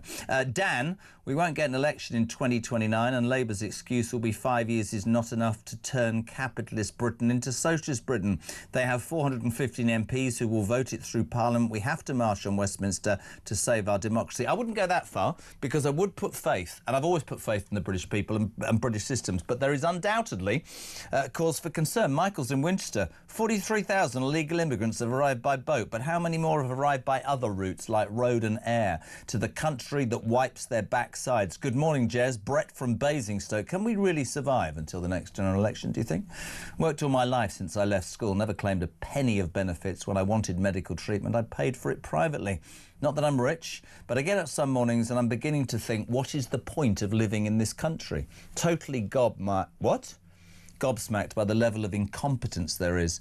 You seem to have to be an idiot to be an MP, to lie, cheat and deceive the very people that you're supposed to represent. People are absolutely outraged. My next guest, we're going to talk about that Kemi Badenoch story. A very good morning. Haven't spoken before. Stephen James, award-winning teacher. What does award-winning teacher mean, Stephen? What does that mean? Oh, it means I got to have a lovely dinner at some hotel up in North Kent from being nominated for some good work. Why aren't you looking at me? Why are you looking into the distance? You can look at me, I'm down here. Oh, there you are. Good, it's quite frightening. It's 1,000 yards there. You know, I've got it from teaching. Stephen, Kemi Badenoch said something overnight that I, as a father, and I know you've got two young daughters, completely agree with. Yesterday, Starmer went on Loose Women and made a huge thing about, you know, we're going to spend £1 billion on dealing with almost like the adolescence drama, you know, misogyny, disrespect to women, which I would like to say at this point, completely and utterly agree with how that has to be dealt with. However, unlike Starmer, I don't think it's the job of the teaching professions. I would respectfully suggest it's the job of bloody parents who are also sending their kids to school unable to clean their own teeth and not potty trained. I genuinely believe that. I've got 6 kids. She says the bigger issue is we need to stop migrants coming to the UK from cultures that don't respect women, but Labour are too scared to have that conversation and thus they're putting this all on teachers. What are your thoughts? Look, she makes an absolutely clear point on this, and we're always told about this kind of toxic masculinity and, you know, but what in practice this actually means is one group of people getting lectured whilst another group of people are tiptoed around, and ultimately it's white working class boys who are the lowest attaining boys group in schools, and they're treated as default villains. You know, this isn't safeguarding, it's, you know, it's ultimately scapegoating, and you don't reduce violence or misogyny by blaming a demographic. You reduce it by targeting that behaviour when it's seen, and you deal with it there and then, and it's dealt with through consequences, not through targeting a whole demographic. Because what you do is you push them further into this kind of so-called toxic masculinity, which I'm sure Andrew Tate will be blamed for, and this will take the form of PowerPoints saying how awful he is. And what we need to be doing is really questioning ministers and asking them, right, well, what is toxic masculinity? Come on, define it for me. As a teacher, and teachers will get a hard time from all sorts of people, and I've given my two penny worth on occasion, but I'm beginning to understand, certainly at this, I don't consider it the teachers at my son's schools to teach them how to treat a woman. But I told a story half an hour ago, which I'm just telling you father to father, about the lift here at News UK, and with one woman, 17th to the first floor, doors open, I say after you, and she looks at me and goes, what? Because I'm a woman. So there are mixed messaging. I'm not interested in talking about Andrew Tate. I'm not interested in that, right? I was brought up to treat women with respect, to open a door, to let them go first. Some people would view that now as, oh, you're being disrespectful. I don't. I'm not changing the way my old man taught me to treat a woman. His marriage lasted 60 years because he treated my mother correctly. What I would love to know from a teacher is, it's not your responsibility to teach my young 6-year-old. It's mine, isn't it? Absolutely. Right. Everything starts at home. You spend the majority of your time with your parents and your family. Yeah. And schools are often kind of given the responsibility of sorting out all of society's problems. But absolutely, you're a credit to your father that you're still doing that, and that you're ultimately role modelling to your own children, which is what it is. You're role modelling. You're doing it through actions. That you're doing the right thing. You're showing respect through your actions. And that's exactly what I did as a teacher. I would always open the door. I'd always let a lady go through first. I'd proudly stand up in class and say, we'll let the girls go out first to the boys. And why shouldn't I? That was brought up in me too, and that's me showing. Do you get grief within your profession for that? Do you get told that you're stereotyping or virtue signalling and all these bloody words I don't understand? Probably, but I tend not to listen too much, and it's through school you'll encounter all sorts of types of teachers, and in your school career, be that 10 years as a student, you will meet people from different backgrounds, from different political views, from different religions, all sorts of things, and your interactions with those teachers teach you a lot about them as people, but also society. Right, and schools and teachers should ultimately reflect society, just like the police force and the armed forces. And we should be, pushing our values as a British nation, and our British values of democracy and kind of things like selfless commitment. Those sorts of things should come through your actions as well. You don't have to stand up in front of a class and go, "Well, here's a PowerPoint about holding a chair out for a lady as she sits down, helping her on with her coats." You don't need to do those things, because those things should be implicit. They're things you do day to day as a person. And children are very, very astute. They pick up very, very quickly. Yeah. If as an adult I was being rude or inappropriate to another adult, regardless of gender, if I was rude to another male teacher, they'd be like, "Oh God, Mr. James, that was not appropriate," and they would call me out on it, and rightly so. And it's those sorts of things that make you proud. And I'm sure you, again, as a father, if your children were to call someone out for saying, "Look, that behaviour wasn't appropriate," it'd make you feel proud, and it does with my children, certainly. I'm obviously going to say the wrong thing here. You sound far too full of common sense to be a teacher. I'm surprised you haven't been absolutely cancelled and slaughtered by now. I couldn't agree with you more, and I think that parents have to take responsibility. I don't think it's down to a teacher. I find all misogyny abhorrent and all those sorts of things. But to label it as just, white British boys, I mean, Bernie says, surely that's reverse racism, isn't it? It's not. It needs to be taught to every young man, but it is not a teacher's responsibility, it's a parent's. Listen, great to have you on, and a happy Christmas to you and the family. Stephen James, award-winning teacher here on Talk. And after the break, oh, God, really, Dino? OK, this is genuinely true. Have you got 100,000 quid? As if you have, right? How low does this... Harry and Meghan are selling themselves. They're whoring themselves out. you can have dinner with them for $100,000. Oh, that's it. It was 87 grand. So if you want to... Sorry, how low? There's only one person who will be able to tell us the truth about this, and it's Rupert Bell, and he's next on Talk.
Across the UK, on DAB+,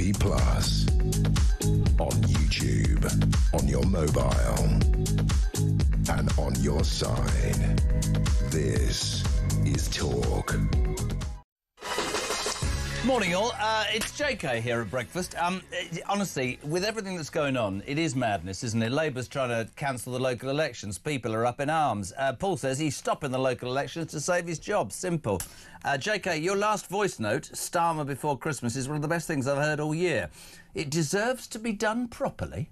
Someone like Patrick Stewart or Ben Kingsley sitting by the fireside, it would make a great promo. Here's the embarrassing thing. I had to run to the toilet, but as loads of people have loved it, we're going to play it again, aren't we, Sam? Go. No, I've got to give him 30 seconds. You see, that's me being really unfair. Sam is used to disappointment, though. Sam is a Charlton fan, and they've lost their last 5 games. He is also used to disappointment because the poor man's had to work with me before. But he's such a professional that I can now go 3, 2, 1, go. 'Twas the night before Christmas, and at number 10, Keir Starmer was sleeping, tucked up in his den. But all round the country, the people as one were feeling outraged by the things he had done. And as Christmas approaches, I'm going to review a list of the heartaches that he's put us through. He vowed to stop sleaze, he said at his rally, all the while taking freebies from his mate Lord Alley. On his first day, he scrapped all the migrant deterrents, then taxed all the farmers and private school parents. He let down the waspies, stopped Winterfield payments, and gave all the money to benefit claimants. He talked about black holes completely fictitious, as he paid to give Chagos away to Mauritius.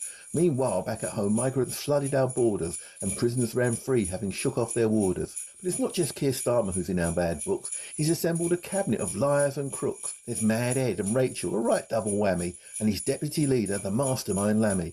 They've cancelled elections and trial by jury and got rid of free speech to silence our fury. So I'll say before being banged up as far right, Merry Christmas to all, and to all a good night.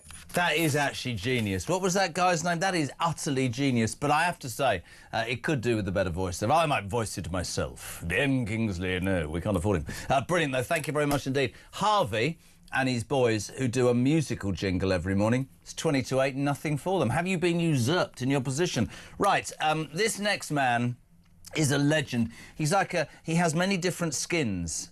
Racing correspondent, tennis correspondent, golf fanatic. This morning he's pretending... No, I'm joking. Good God, Belly, where are you? Royal correspondent, where are you? Waiting to go into court? What's happening? Well, I'm at the London International Horse Show in Excel. Oh. So I am covering that this week, and I am in a Salubrious Holiday Inn Express at Excel. And as you can see, it does feel more like a court.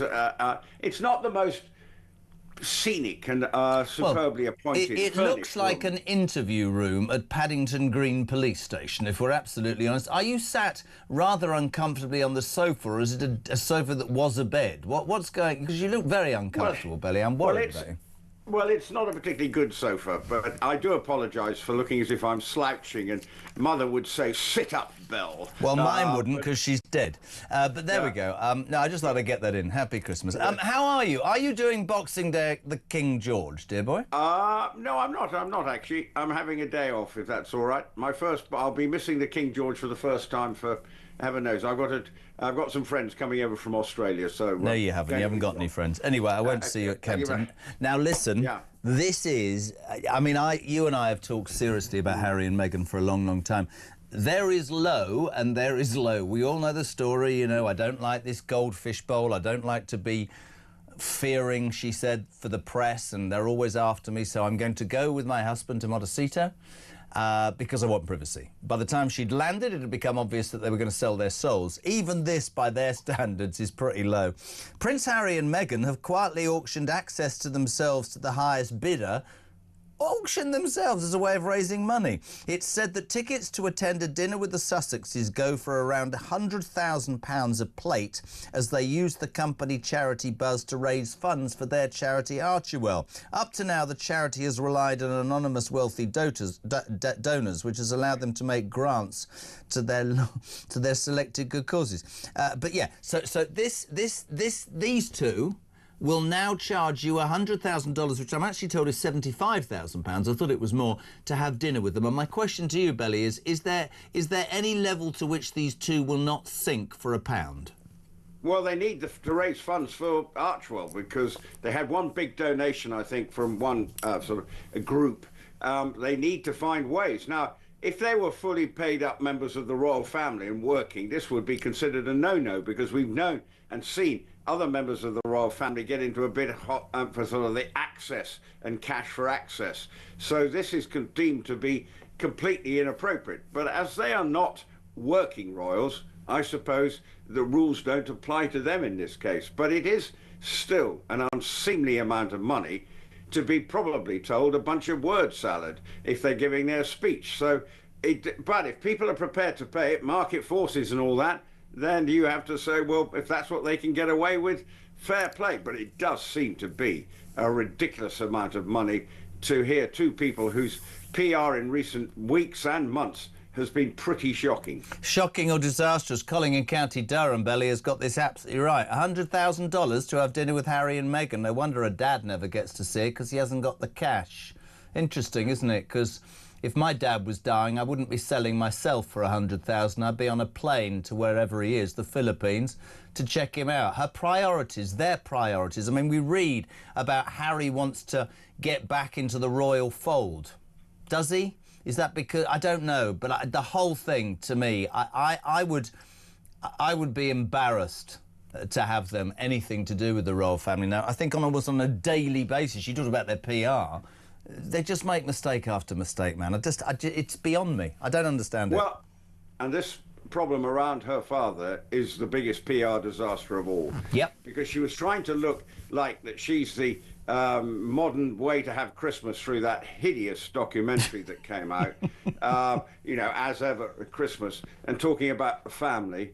Well, that was blown apart by the news about her father, and more importantly, Harry has no relationship with his family. So they are the couple who should not be telling us about having a family Christmas, because they don't have one. I couldn't agree more. And for me, the priority, you see her in that. I mean, we're playing it now. Don't put any sound on it, because I'm likely to leave. Or maybe do if you want me to. I don't understand. It's almost Keir Starmer-esque, actually. We wake up this morning to the news that Starmer is going to cancel the local elections, and you sit here, if you're me, and you think, are you utterly tone deaf to the British public? The silent majority, Belly, that have never really risen their heads above the parapet, but increasingly feel like they should. And I feel the same with her and him. I don't know if he's dumb, or whether he's still whipped, or he just goes along with it whilst trying to plough his own furrow, but she has a complete deafness to what is actually thought of her in the world, it seems. Yes, she is convinced by her genius. And Harry may not be the sharpest tool in the box, so put the two together and you've got a problem. Because they don't listen to anybody. No. And if they do, because the people they do have often disappear and say, I've had enough, and don't stay around for long. So I have to say, it's been a disastrous year for Harry and Meghan. But actually, more importantly, they brought about it themselves because the decision they've made and the perceptions. You know, Harry's had all his problems around his charity work. And now, here we are with Archwell. They're looking to raise $100,000 a pop for someone to come and sit next to them or see them, come in, give a speech and go away again. Hope it's value for money, the speech. Yes, it's designed to raise money for philanthropic, I can't say the word. Anyway, for charitable causes. I can't say that word. Philanthropy. No, I can't say it either. I'm going to make you feel a lot better. Yeah, thank you, Jeremy. That's a change. So I'd have to say it hasn't been a good year. But fine. It's to try to raise money for Archwell. But what does Archwell do, though? What does Archwell mean? What is that? It was a charity. It's a charitable foundation. They give money out to their good causes. So it has, and you can't just set up a charitable foundation. It will be investigated if they're sort of keeping the money, and there's no suggestion of that. No. But it's not raising as much money as they would like. Maybe it's not raising as much money because people think they're hideous, both of them. But you make a... I think that's the point. I mean, you talked about him. I forget the charity that he set up, Lesotho, that was all about Diana and her, thrown out and, problems and fell out with this person, her and her father. And you made the point about how people who go to work for them don't stay. You wonder whether they just can't put up with it, or at some point they go, this doesn't look very good, get out the door. But yeah, I think they're a lost cause. And then you balance that against, and I know I'm soft on Ian, Kate and William. They released their Christmas card, just a beautiful family doing their bit for this country. I mean, the two could not be any further apart. And I believe that Harry is trying to ingratiate himself to his father. His father is apparently recovering. I don't know the truth behind his illness or whatever, but I can tell you one thing for sure. When his brother becomes king, he won't be able to ingratiate himself at all, because William has he attaches real value to what he sees as the history of the royal family and how one should be behaving, doesn't he? Well, he does, and actually, if you look at this photograph, it's taken in Norfolk in the spring. I think they had a sort of big family photograph day. But it's interesting. We see the children. We never see Archie and Lilibet. It's for some, there's a sort of game that Harry and Meghan play there. That probably entitled to. But it's very informal, this photograph. Yeah. And in a way, that's very much William's mantra. He's not one for all the pomp and circumstance. Doesn't like the sort of always feeling that you've got to be in your best bib and tucker whenever he's around or whenever he goes and does something. He wants to, as you've seen in some of the interviews he's done, he tends to be in a much more, dressed like you and I as we go somewhere. Scruffily. Well, in my place, it's definitely scruffy. William will always look a little bit better than that, because he probably has access to a few designer clothes. But more importantly, this informal look is something he wants, because he feels that's the tone that will resonate with the British public, rather than seem to be distant. And this family photograph, it just looks like any other family having a nice day out in the countryside, and smiling away. I just get the feeling with them, they don't try and force it. There was the old man always gave me that cricketing analogy. Let the ball come onto the bat occasionally. You can't knock everything out the park, can you? The truth about them is they just look like a happy family with loving kids, right? That's the truth. And tell that to the English cricket team that try and actually play it properly. But your father's advice would have been very good there. But that's the problem. No, that's good for the royal family, particularly for Harry, for William and Catherine. They do want to have this feeling that the public can resonate with what they're doing. And a photograph like that looks perfectly. It looks as if they are having a really good time. Okay, lovely countryside in Norfolk, but it is a very informal photograph, very much the tone of what the Prince and Princess of Wales want. Mate, always great to have you on. I hope you enjoy the Christmas celebration. Sad you won't be at the King George on Boxing Day, but you've discovered you have got some friends, so that's great. Yeah. And Onwards and upwards, and you'll be part of the new breakfast show in the new year. The legend that is Rupert Bell. Happy Christmas to you, my friend. 12 minutes to 8. We're live across the United Kingdom. You're waking up to 3 main news stories today. Labour's running scared of voters, say the Mail, as Starmer writes to all 63 local councils and says, do you want to cancel the May elections? I mean, I don't know what his reason was, and presumably, I mean, I do know what his reason is. He doesn't want to be thrown to the wolves, which is what's going to happen. But if he thinks we're that stupid, that is also extraordinary in my mind, that he doesn't think the British public are going to be annoyed about that. Other stories in the news, up to 40,000 illegal migrants have now come into this country in this year alone, and they continue with their excuses. One Lithuanian criminal who's been told to be deported 2 years ago gets to stay in this country, ladies and gentlemen, because he convinced a judge, who's blatantly an idiot, that he needed to have a better relationship with his estranged daughter, who's 15, who wants nothing to do with him because he's a criminal. But we've allowed him to stay. And just to make you feel even worse, if you've got $100,000, you can spend it on having dinner with Harry and Meghan. Friday morning, this is Talk!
I was sat in the tent and he was showing me through photos of his phone, scrolling through. This was barbaric, horrific stuff. Blokes going through walls in vehicles and then jumping out and shooting everyone. His WhatsApp picture was him with a mask on, with a gun like that. You're in a tent with this guy? I'm in a tent with this guy, and actually he's just showing me this stuff. I'm just thinking, this is not the kind of bloke you want to be coming to the UK.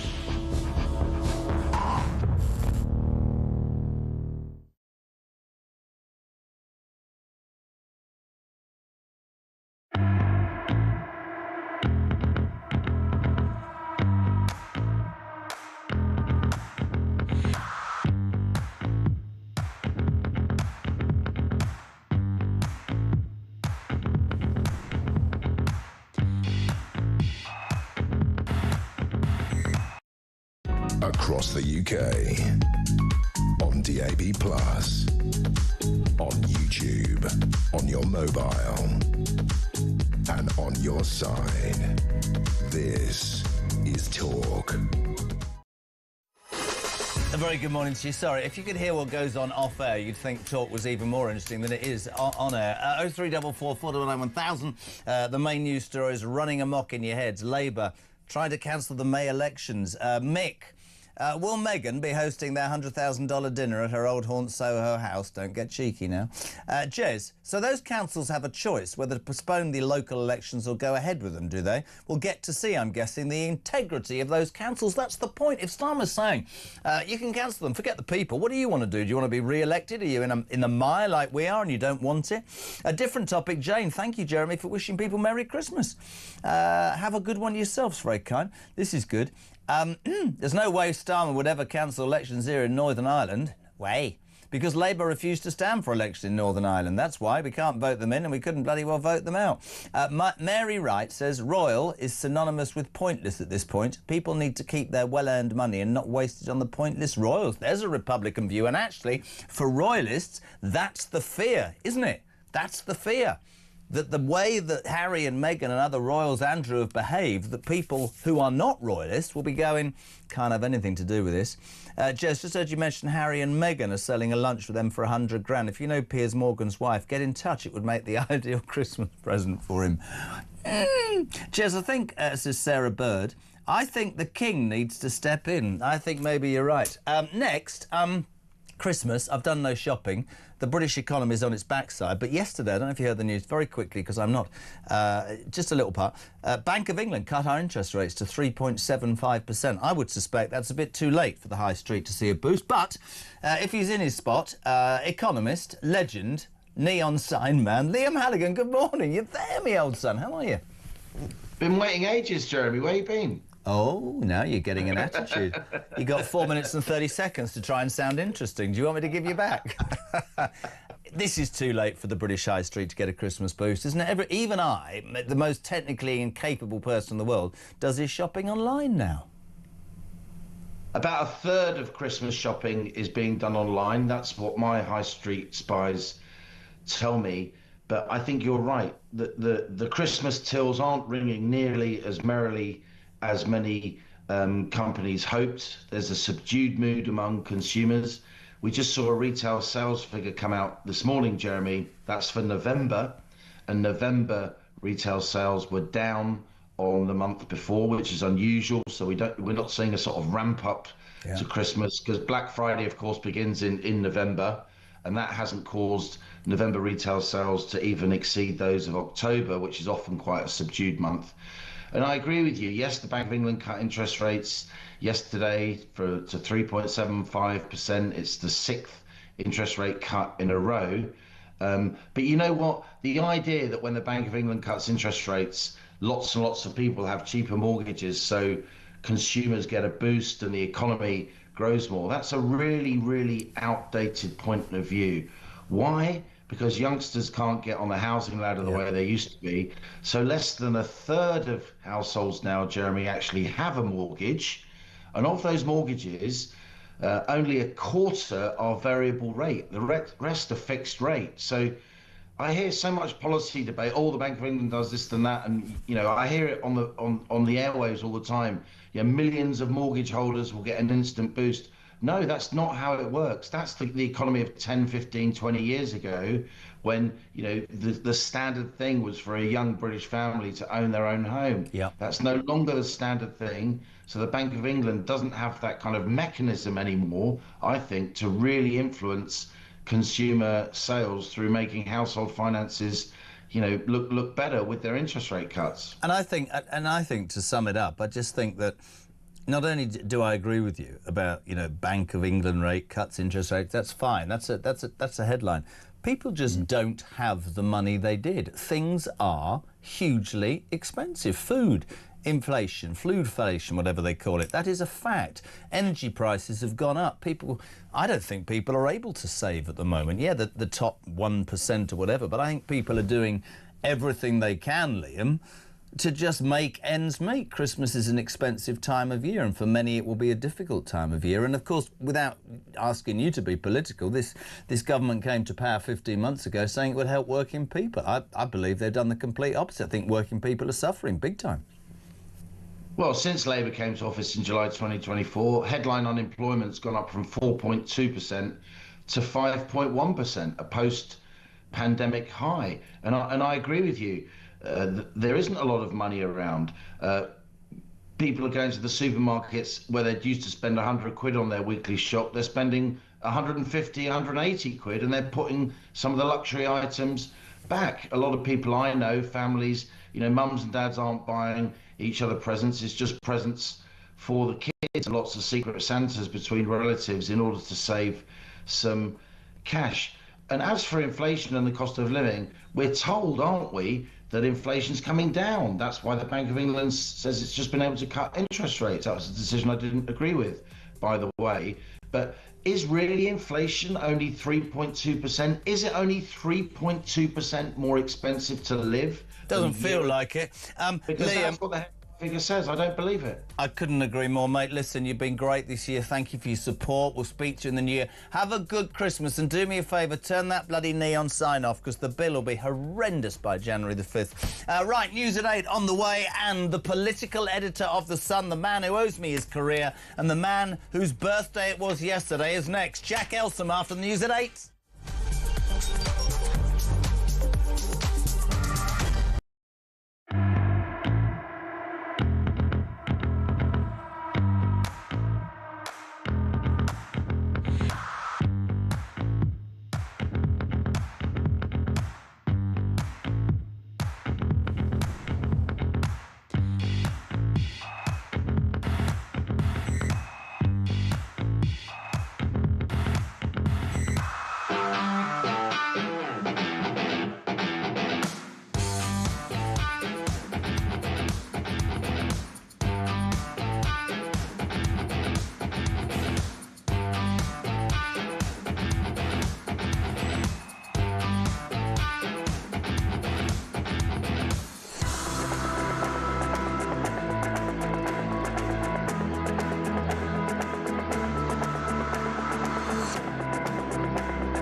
Across the UK, on DAB+, on YouTube, on your mobile, and on your side.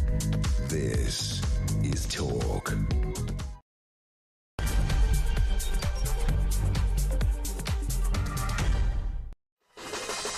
Hey, very good morning. Welcome to Friday the 19th of December. 6 sleeps till Christmas, and I still haven't done any shopping. You're welcome to Talks, the home of common sense. It's where Alarm Clock Britain comes to speak about the news of the day. So much in the news. Listen, let's get straight to it. In almost every single newspaper, there is outrage this morning. Labour's running scared of voters yesterday, whilst appearing in a pretty fluffy edition of Loose Women on ITV. Starmer, talking about misogyny, forgot to mention that he's actually contacted contacted all 63 councils across the UK and said, if you want to, we could cancel the May local elections. Sod the electorate. I don't want them. Do you want to lose your jobs? Let's just come up with a plan and say that local government needs to be reorganised. The question this morning is do you, like me, think this is probably the most disgusting anti-democratic thing I've heard in a long while? Is it not our right to vote for or against the politicians that we elect in a society that's supposed to be about us? And you think about what Labour's talking about almost in its entirety, ID cards and all these things, and you think, I'm not quite sure about the motivation. Many people jumping on the bandwagon this morning and saying, what does it mean? Will he cancel the general election? Why should I pay my council tax? I'm not saying that. I'm saying I cannot believe how tone deaf the Prime Minister and his supporters, if there are any left, are as to what the silent majority and the numbers of Brits really think about what's going on. Great story as well about Kemi Badenoch overnight. She's taken a pop at Labour and said, stop worrying about dealing with misogyny in schools by saying that you're going to get teachers to educate young white boys as to the way behave. That's parents' jobs. Do something about the numbers of migrants coming to the UK from cultures that don't respect women. Many of you agreeing with Badenoch. Actually, on that note, small boat crossings, 63,000 since Starmer came to power. But 40,000, we've crossed 40,000 this year in the last 3 days or 5 days. Another 1,500 have come into this country. There are many people who will say this country's on its backside. How do we turn this around? Peter Blexley earlier saying that he thinks it'll take a new government, whatever government that might be, 10 years. The problems that this country faces, many of its own making, are not going to be able to be dealt with in a particularly quick time. Now, next, despite the fact it was his birthday yesterday, and he's probably hungover to hell, this is dedication, and this is why this man has risen like a phoenix to be the new political editor of The Sun. Jack Elsom, you look like you've had a couple some morning. Good morning, Jeremy. No, I had a very nice night last night, but I have risen early to speak to you, of course. I know. Congratulations on your new show, by the way. We're all very chuffed. Thank you, my friend. And Jack will be a major part of that, the new Jeremy Kyle Breakfast Show from January the 5th. Buddy, straight to you on a story that has caused as much anger as I've known since I've sat here. Labour's running scared of voters. Front of the Daily Mail. Sun, page 2. Livid Farage goes bananas at Keir, describing it as a banana republic. This cancellation, apparently he's written to all 63 local councils and said, if you don't want to have them, let's not have them. If for a second, just not trying to use the wrong words, Jack, this is absolutely appalling, isn't it? Well, I think so, and that's the widespread reaction last night and this morning. Let's get into their defence first, and then we can get into the criticism. So Keir Starmer and his ministers are saying that in their big overhaul of local government reorganisation, many councils are going to be merged into one single authority. That's happening in 2028. And so their argument is that rather than having elections next year, where councillors will only be elected for 1 year and then have to go through a whole new set of ballots, let's actually postpone them for another year. But I think there's two problems with that. The first is that they are saying that they are doing this in consultation with councils and that councils are the ones who are asking for it. Now, of course, if you are a Labour council or a Tory council and you are saying that you are walking into the electoral mincer because the polls are so bad, then clearly you are not going to be wanting elections. You know, this is what the Farage point made. Turkeys don't vote for Christmas. But also I think it speaks to a wider arrogance of this government where they think they can just slip it out on a Thursday night, the last day of the parliamentary term, without any discussion, discourse, debate whatsoever, and not even announce it to MPs or have like a proper discussion about it. And so this is what I think people will really be annoyed about, because cancelling elections should be made with the ultimate abundance of caution. There's going to be some councillors that won't face the judgment of voters in 7 years. That's crazy, and I think that it's just a long line of very bad behaviour, treating voters and the public with contempt by this government. We saw it last time, on a totally different matter. We saw them try to dodge scrutiny from journalists yesterday. But I think that it will ultimately come back to bite them because they can delay it. But for many of these councils, they can't delay the inevitable, which is Labour getting crushed at local elections. I mean, let's just dissect what you said. And can I, by the way, listen, this has really got you going. If you have sent a text, we'll get to you. If you want to say, what do you think about this cancellation of elections? 87222. Start your message with the word talk or ring that number, do a voice note for Dean. He knows how to work it all now. It's only taken him 2 hours. 0344 499 1000. Jack, you said that in their defence they're talking about, you'd only be standing for a year. I think most people know that it's a cynical attempt at buying time. What it smacks to me, though, is, apart from a blatant disregard for the Democratic electorate, and again that accusation that you're taking the British people for mugs, that you're doing stuff that you don't seem to have any understanding of how it makes people feel. And beyond that, it smacks, does it not, of how he must see his own position. You said that councils, Tory and Labour, will have not a decision, but if they're up against the wall, frankly, they wouldn't want to do it.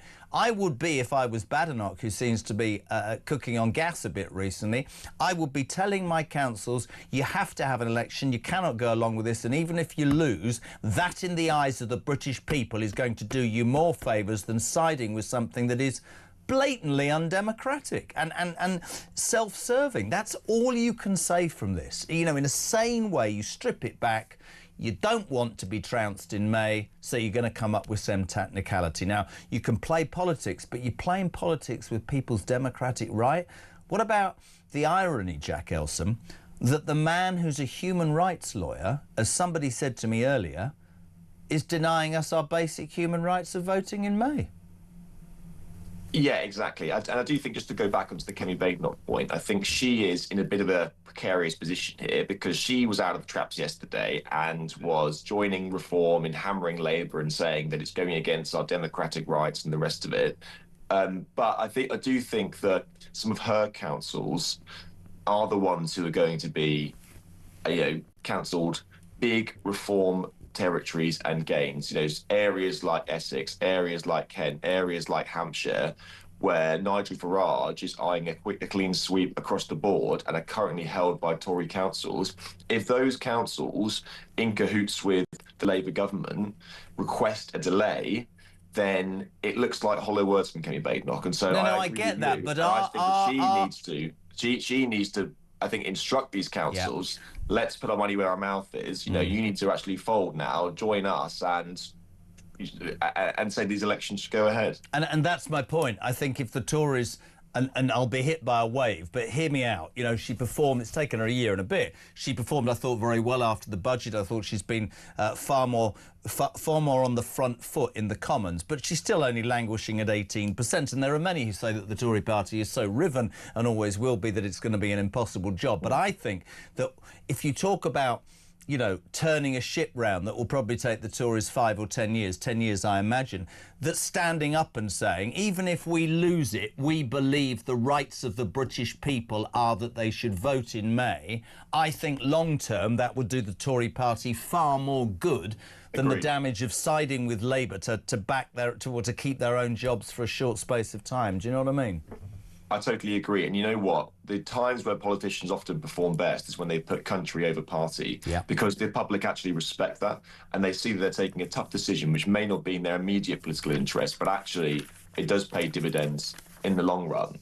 Politicians that, are happy to pick fights with their party, politicians that are happy to go against maybe the grain of their party even to serve that wider purpose. And that is the total opposite, I think, of what Keir Starmer is doing at the moment. He's not governing the country at all. He's governing for a very narrow interest of people in the Parliamentary Labour Party and people in the grassroots Labour Party. You don't just see that with his decisions cancel local elections, but decisions across the board, be it welfare, you know, be it taxation, you know, be it high spend. You see that across the board now, and that wasn't the Keir Starmer we were promised in the election, in which millions of people voted for him. We were promised a Prime Minister who explicitly said he was going to put country before party, and recent months have shown, I think, that he's doing pretty much the opposite. I completely agree. Just very quickly on Badenoch, just we'll let you go, but overnight, so you saw this rather soft appearance on Loose Women yesterday by Starmer, where he announced £1 billion to deal with misogyny and, you know, women, sexual violence, and we all want that. I'm going to say it right here and now. Any form of misogyny or sexual violence or anything like that should be eradicated. But I thought it slightly ironic that our Prime Minister sat there when, you know, we're now 40,000 people that have come illegally into this country, and many would argue that, certainly Kemi Badenoch, who says that Labour's priority should be to stop migrants coming to the UK from cultures that don't respect women. It's not just white British boys. And my thoughts on this are twofold, which is I agree with her, but you can't say that everybody that comes from aboard is like that, but certainly it is a massive issue, and there are many that come to this country unvetted who come from cultures that don't respect women. But I'm a bit old-fashioned, Jack, and I'm sure you are. I don't need a bloody teacher to teach me how to treat women or teach my children. That's my job as a father, to teach my boys how you treat a woman, because my old man taught me. Isn't that right? Well, yeah, I mean, there's 2 points here, aren't there? The first is that it does seem that, you know, in recent decades, the role of parental responsibility has really waned. And, you know, it seems that more stuff is now going into the classroom. Now, obviously, you know, you make the point, Kay Badenoch makes the point, that parents should be the ones that, you know, are the ones that teach their kids right and wrong. And actually, schools should be there, maybe a bit of a pastoral responsibility in some cases, where there's not, you know, necessarily like parental guidance at home, but first and foremost as a place of learning. I'm old-fashioned, though. I think teachers, parents should teach their kids how to clean their teeth, how to be potty trained, and the difference between right or wrong. I don't think it's the schools. They can, you know, back that up. But no, too many parents. But then, you know, we'll get into the whole debate about people who don't actually have any idea themselves how to live their lives, have kids. But I just think she's right. I think we need to understand that the numbers of people we're letting into this country unvetted are causing huge problem. And it's neither far-right nor racist to say that is an issue that this government said it would deal with, and blatantly they haven't. And have you noticed how they've totally switched tack as well? You know, how many times did a Labour minister stand up in the election and the first few times of their government and go, we're going to smash the gangs. We're going to smash the gangs. That was their three-word slogan about how they were going to fix all of these problems and these tens of thousands of young men coming across the channel. Lo and behold, their smash the gangs tactic hasn't worked. Why?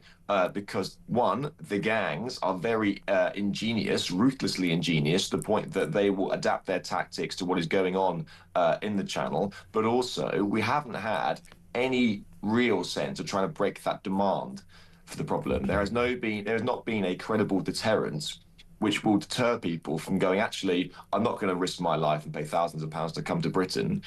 Because why would I? You know, look at it. It's a fantastic El Dorado, as the French call it, of welfare, of hotels, of bed and board, of lax asylum. You know, even though Labour keeps saying that they've ramped up deportations, it's still a drop in the ocean compared to the amount that are actually here and are coming across. You know, 40,000 have come across this year so far. That surpasses last year's staggering total. So they've got a real fight on their hands next year. Shabana Mahmood seems up for it, although what she needs to do now is put her money where her mouth is. She's put this big asylum bill through the Commons. Hopefully that will have, you know, some impact. But at the moment, you know, that's going to be a long way off even getting into legislation. That could be a year before those measures even come in, and it might take a year for those measures to actually feed through into genuine results. And you know, they don't have that amount of time, if I'm honest, because the public patience is already snapped now. People are demanding more radical solutions every single day. Some more deterrent, I think, is really needed here, whether that's going to be a third country processing site, which half the world is now looking at, and we don't seem to have even started on, despite having the original trailblazer of Rwanda, which was scrapped on day one of this Labour government. And so, you know, this next year, I think, is really going to be crunch time for whether they can solve the small boats issue now, because people, your viewers, my readers, just look at this and go, this is becoming a farce. It's becoming an absolute joke. And there has to be, I think, some real action. Shabana Mahmood has the bit between her teeth. She now needs to get the results. Couldn't agree more, mate. Put brilliantly as ever, and really appreciate all the support you've given the show this year. Got some time off, or are you just beavering away? Or have you got some time away from the madness that we do every day? Well, on Monday morning, I will be jetting off somewhere very hot and very sunny, which you know quite well. But I'll be glued to my phone as usual because I'm a workaholic and will be following, no doubt. Are you going to my place? How long are you going to my place for?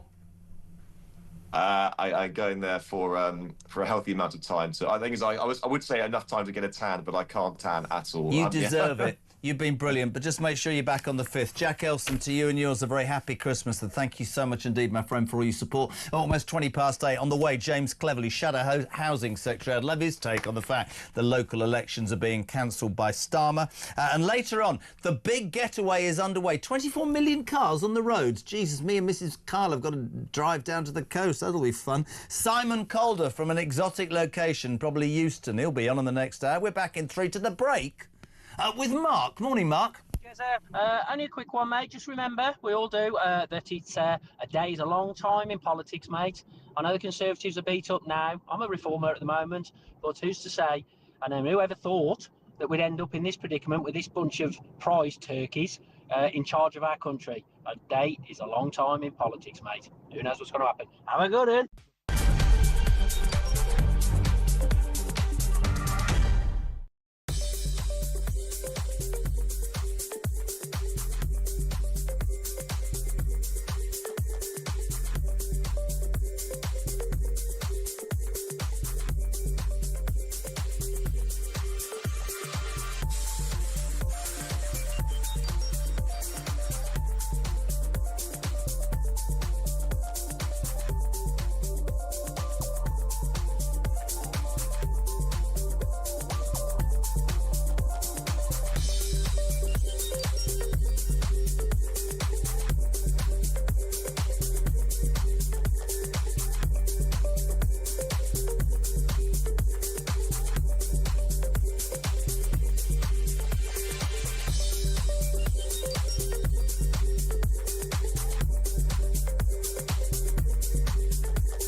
Exactly, and so a little bit of gratitude actually wouldn't go amiss from the Indian subcontinent, considering we gave them English, a functioning governance structure, the legacy of common law, architecture, and the railways. And so it's actually not the fault of Britain, apparently, according to 2 Marxist economists from India, extracting something like 50 trillion from, I don't know, we just dug cash out of the dirt, apparently, in Mumbai. No, we gave you a lot of wealth, we gave you a functioning government.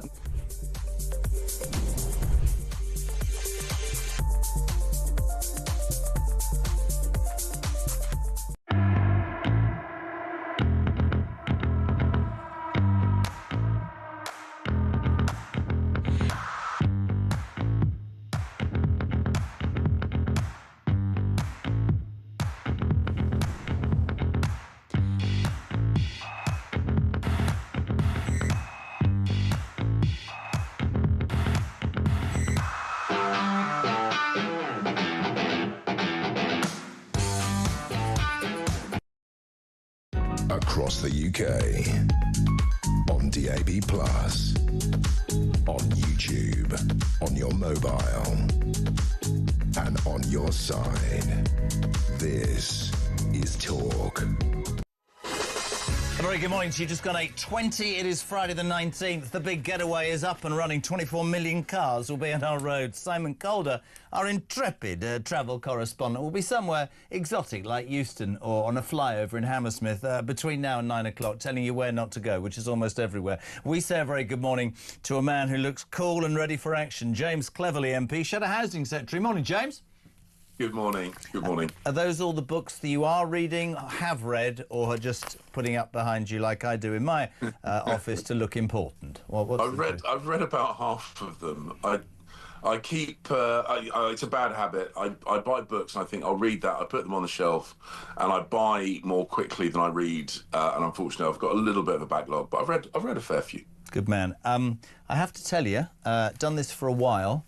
I don't think I've heard such outrage as there are from our listeners and viewers this morning. Front page of the Daily Mail, Labour running scared of voters. Nigel Farage in The Sun calling it a banana republic. Yesterday we saw this insipid, woolly performance where our Prime Minister went on Loose Women and talked quite rightly about misogyny. We'll come to that, but failed to mention that he'd written to local councillors and given them what seems to be to us, you'll tell me more, the opportunity, James Cleverly, to not have elections next May. And the overriding impression of the talk viewers today is very simply this. This is our democratic right that's being taken away from us for political ends. And it is an utter, utter disgrace, is it not? This is completely unacceptable. It's as simple as that. In the past, where elections have been delayed, it's been because of like major conflict or during COVID, very, very temporary because of an acute threat to the country.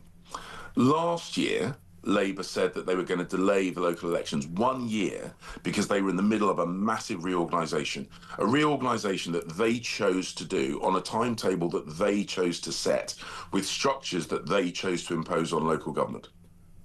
Up until 2 weeks ago, they were still saying these elections were going ahead, because we've been asking over and over again, are the elections in 2026 going to happen? Are they going to happen? We kept asking. 2 weeks ago, they were still saying yes. Then suddenly, on the last day of Parliament, before it splits for the Christmas recess, they tried to sneak it out in the hope that no one would notice, and it stinks. And the Conservatives are really clear. These elections should go ahead. And this is a really important question for me because interviewed Kemi a couple of weeks ago and start to think that the Tory leadership and Shadow Cabinet are starting to be a bit more on the front foot. She came out immediately, James, yesterday and said this isn't happening. I put this to you, though, because I believe that the silent majority in this country, it's becoming more and more obvious that they've realised their voice can be heard. If any Tory council was thinking, just hear me out, oh, we'll just go in cahoots here because, you know, we're all going to lose our jobs and things aren't looking great. We talk Hampshire, Essex, Kent, you know, we could be battered by reform. I'm hoping, as and I'm sure many viewers are, that Badenoch and the Tory leadership will say to those councils, no, listen, even if you lose, we will get more respect long-term from the British people if we allow the democratic process to take its place. Yeah, well, I've spoken to many, not all, but many of the council leaders in the areas that have been named. And the message I've had over and over again is that they have no intention of cancelling these elections. I've not spoken to everybody yet, but that's the message that I'm getting back. The point is, you don't go into elections only if you think you're going to win. Yep. That's not how democracy works. Accepting defeat at an election is as important as accepting the victory at an election. It is the foundation stone of a healthy democracy. That is our position. If there are any councils that think they need to do this, obviously I will talk to them about that, but our position is clear. Elections are the foundation stone of democracy. Labour are trying to shift the blame onto local leaders. They are. But I think your listeners, your viewers, the readers of the papers that you quoted can see through that. This is Labour making these decisions. Labour are the ones running scared of democracy. Couldn't agree with you more. Also, talking Labour, we have a migrant tracker on this show. 63,000 migrants have come into this country since Labour came to power 15 months ago. And unbelievably, this morning, we reached 40,600 this year, James Cleverly. It seems we've lost the, crush the gang slogan. It seems that we've had nothing put in place to deal with an issue that the Tories didn't get to grips with. You're going to say Rwanda, it could have been quicker. I want to go down a different angle. And this morning, and because you always struck me as quite a common sense guy, Another story of an illegal migrant, somebody who's been convicted and been told is deported, getting to stay. This is a convicted Lithuanian criminal, has been allowed to stay in the UK despite being jailed for 2 years for a vicious assault. He's lived for 15 years, been ordered to be deported. An immigration tribunal judge argued that it's OK, he's right, he needs to develop a relationship with his estranged daughter, who's 15, who wants nothing whatsoever to do with him and never has. What are we doing, James Cleverly, in this country? It is ludicrous, man. What message does that send to just hard-working alarm clock Brits? This is one of the things that really frustrated me, both when I was Foreign Secretary and I was Home Secretary. When I was Foreign Secretary, I negotiated returns agreements with a number of countries, and the one that we did with Albania was massively successful, reducing illegal migration from that country by 90%, 90%. When I was Home Secretary, I found it increasingly frustrating that perverse decisions, which were being based on the European Court of Human Rights decisions, were preventing us from deporting people that had no right to be in this country, which is why we, as Conservatives, have committed to leaving the ECHR. We have also got a work stream to make sure that we tidy up any and all loose ends that might come out from that, because it is totally inappropriate for the judiciary leaning on decisions from the Strasbourg court to basically override the democratic decisions of these of this country. Yeah. And the reason why that is so important is because it undermines confidence in democracy. And when you have that with the curtailment of freedom of speech that we're seeing from this government, when you see the delays and cancellations of elections that we're seeing from this government, when you see the decisions of voters being overruled like this, we shouldn't be surprised that British voters, are getting more and more frustrated. I don't want to see that happening. I want to see a much better attitude towards democracy. But the way you do that is you make sure democracy works. And that means when the people speak, politicians listen and act. I mean, I've said it for a long time, whatever the politician, that I do believe politicians in this country need to understand now more than ever, and it's a text that was sent to me several weeks ago, and I think I'll quote it forever, Jay, which is somebody said, whatever the colour of red, blue, whatever, of the government of the day, they need to understand that the silent majority have actually woken up and gone, we always seem to have allowed whatever to happen, but right now we're really struggling. We're struggling to pay for the food, stay with, just do all normal things. And we look at, and there's a word that keeps coming out, which is unfairness. And I think the silent majority have worked out that so much of what they see and hear, James Cleverly, is unfair. But listen, just one final thing, if I can. And again, I find myself agreeing with her absolutely. So he goes on Loose Women, Starmer, and talks about £1 billion being used to teach young men, young boys in school, to respect women, deal with misogyny, reduce sexual violence against girls. Absolutely, 100% agree. I'd have been sitting on Loose Women talking about the fact that he can't control our borders, amongst other things, and was cancelling elections. But obviously that was a political ploy. Kemi Badenoch comes out and says, rather than expecting teachers to do that, why don't you get parents to accept responsibility, and let's do something about importing or allowing young men from different cultures that don't respect women to come into this country willy-nilly. I think we all agree about the last one. I'm really strong on the first one, James. I don't know how many kids you've got. I've got 2 sons. It is not for a school to teach my sons what my old man taught me about how to treat a woman and be a decent human being. Really strong on it. You're absolutely right. Now, we've got to remember, it wasn't all that long ago that Keir Starmer was struggling to even define what a woman was. So at least we've got some movement in the right direction there. I've got 2 sons. They're both in their 20s. And I'm very conscious that it's my duty as a father, not Susie's duty, my duty as a father, to be a role model. Yeah. When I was both Foreign Secretary and Home Secretary, I made violence against women a priority. So this is not something new.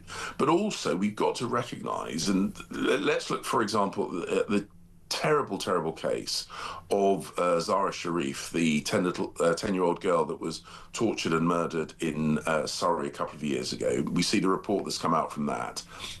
She started wearing a hijab to school, very, very young, to hide bruises.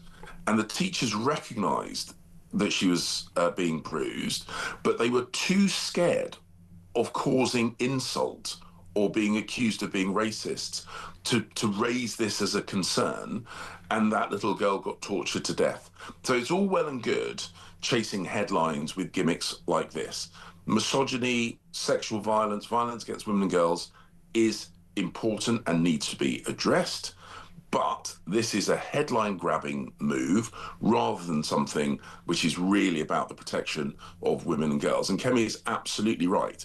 We have got to make it absolutely clear that in the UK, we do not accept the subjugation of women. We do not accept violence against women and girls. And that is true irrespective of your religion or your culture or your background. That is just the standard by which we expect everyone in this country to live by. If Labour were saying that, I would have a little bit more respect for what they're doing with regard to this most recent announcement. Couldn't agree more. James, really good of you to give us your time this morning. Really appreciate it. Happy Christmas to you and your family. We'll speak to you in the new year. James cleverly shut I can't even say Housing Secretary on Talk Breakfast, 8:33. We're live across the UK. There is genuine anger this morning. Labour's running scared of voters. Nigel Farage, we're trying to get hold of him. We want to get a reform response. They are up in arms. They're basically saying, our Labour, we're not going to have those local elections because we know we're going to be battered. And the people that watch and listen this show are saying, hold on a minute, that's our democratic right. You can't take that away from us. Morning, Darren.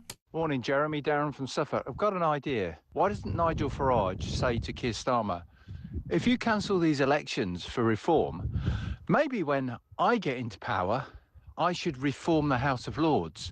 And by doing that, it might mean I have to cancel the general election for another 2 terms, giving me 15 years without anybody challenging me, because I'm reforming the House of Lords. How about that, Keir?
Across the UK, on DAB+, on YouTube, on your mobile, and on your side. This is Talk. Welcome back, my friends. 23 minutes to 9 o'clock. We're live across the UK. Hopefully, fingers crossed with technology. I can't even speak. Richard Tice, Deputy Leader of Reform, will be with us in the next few minutes, answering not only what Cleverly said, but also Reform's response to the fact that it seems Starmer wants to cancel those local elections. And I have to say, your outrage is palpable. Jeremy says, Ian, our democracy is fake. There is no accountability. There is no democracy. There is no opposition to this awful government. Morning to Ernie. Hi, Jez. Why are Labour reorganising local councils in the first place? It seems they are manipulating our democracy to suit their socialist agenda and moving us towards a dictatorship. Good morning to Kate. Kemi is missing a great opportunity to apply pressure on Starmer. She should announce that all Conservative councils will go ahead on schedule, which will leave only Labour ones delaying it. Fiona goes further. If the Tories councils don't stand against Labour's act to abolish democracy, they are finished. I think they're not doing great anyway, and they are on their backside. Is Richard Tice available yet? Oh, honestly, Richard, pick up the phone. Neil's in Stoke-on-Trent. Morning, JK. The only election I would like to see cancelled is the one that put Keir Starmer into number 10. Yep. Gordon's in Staffordshire. You're all over the United Kingdom. Jez, this idiot Starmer is acting like Putin, squashing the voice of the British people. Democracy must win. Good morning to Gary. Phyllis. So many of you. Reform need to put together a letter that we can download with a link to send to our local MPs expressing our opposition to this. Can we not use the ECHR as he is denying our human rights? Richard Tice, a very good morning. Oh, he's gone again. What's wrong with you people? It's technically a nightmare. I'll keep going. Morning, Jez. I live in Rotherham, a Labour council. We are not allowed a local election till 2028. It seems we have no democratic right at all. Good morning, Jezza. Chin up, mate. All three of them. I'm quite cool, but if you could see through the glass, there is palpable fear. Don't worry, boys. Richard Tice is we'll get hold of him.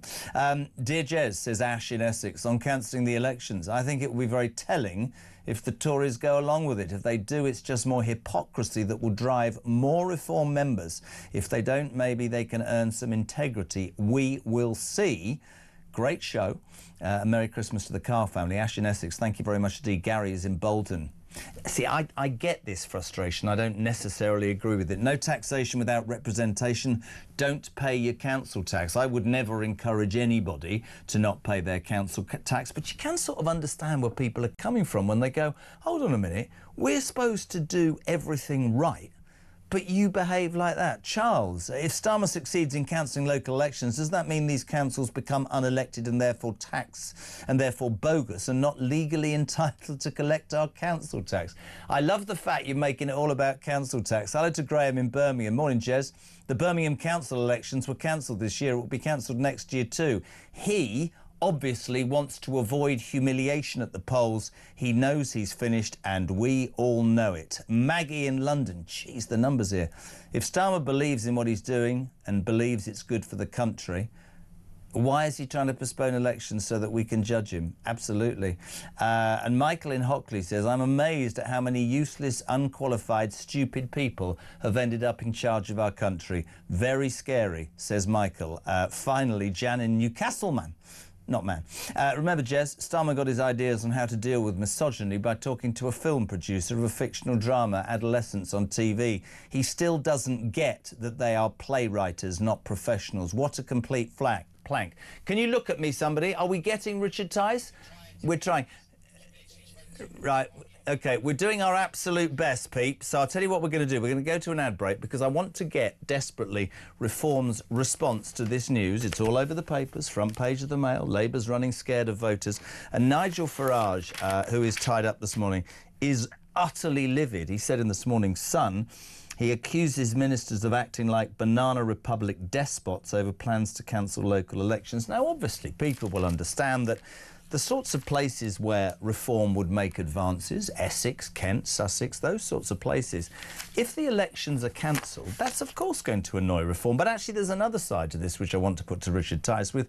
This further exacerbates, does it not, people's utter frustration with the government that doesn't seem to listen to the British people. Right, 18 minutes to 9. Before 9 o'clock, sport. Simon Calder somewhere in the UK telling us that the roads are crap. And Richard Tice, if we can actually, between all of us, make the technology work. Back in 3.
The cops have just watched while people shout, you know, from the river to the sea, when will Palestine be free? That means annihilate Israel. It's blatant anti-Semitism. It's blatant illegal racism. The police so far have basically turned a blind eye to it. They've admitted that crimes have been committed, but in the interests of keeping the peace, they have not arrested anyone. Finally, they're saying they're going to arrest people who chant globalise the Intifada, which means let's kill every Jew on the face of the planet.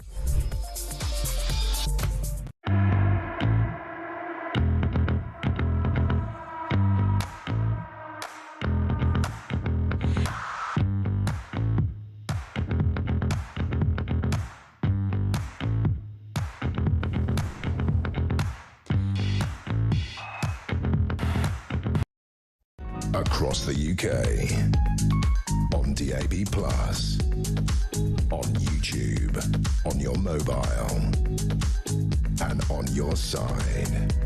This is Talk.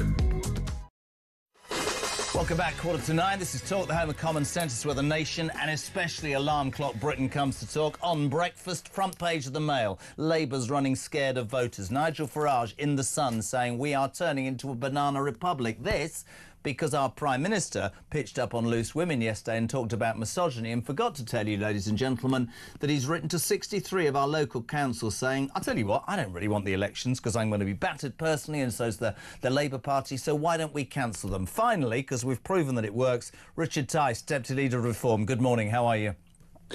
Well, morning. I'm not sure it's a very good one when democracy is being cancelled up and down the country by this government. Millions of voters are going to have to wait now until mid to late January to find out which elections are going ahead and which have been cancelled. It's truly appalling. And I challenged the junior minister, Alison Govan, in the last statement of the last day of the year in the House of Commons, where they sort of tried to sneak out this sort of democracy-denying statement. Just 2 days after the Secretary of State, Steve Reid, went in the House of Commons and said the elections were going ahead. So I asked the Minister what had changed in 2 days, or did the Secretary of State mislead the House? And she blathered away. But, I mean, it's truly appalling. It is appalling, Richard, and there's so many different sides to this. Nigel calling it a banana republic. The Tories will talk about that in just a sec. The outrage that I have felt from people texting and calling this morning is that we're talking about a government that is slowly trying to take away, people are saying, our democratic right. Presumably one of the most... I'm going to cough now. It's not great. One of the most important things as a democracy or as a politician is you accept loss as victory, because it is only for the people that means that you are an elected official. What I fail to understand is how anybody in this government thinks that the silent majority, the millions of people who will see this for what it is, which is politics, this is party before country, are not, when given the chance, going to be even more repulsed than they are right now. It is an unbelievably short-sighted misinterpretation of what this country is supposed to be about, isn't it? Well, it is, and just looking at the numbers here, so the government are allowing 63 councils to decide whether or not they want the elections to have, of which 26 are Labour-controlled, where you can pretty much assume most of those will ask to have them deferred.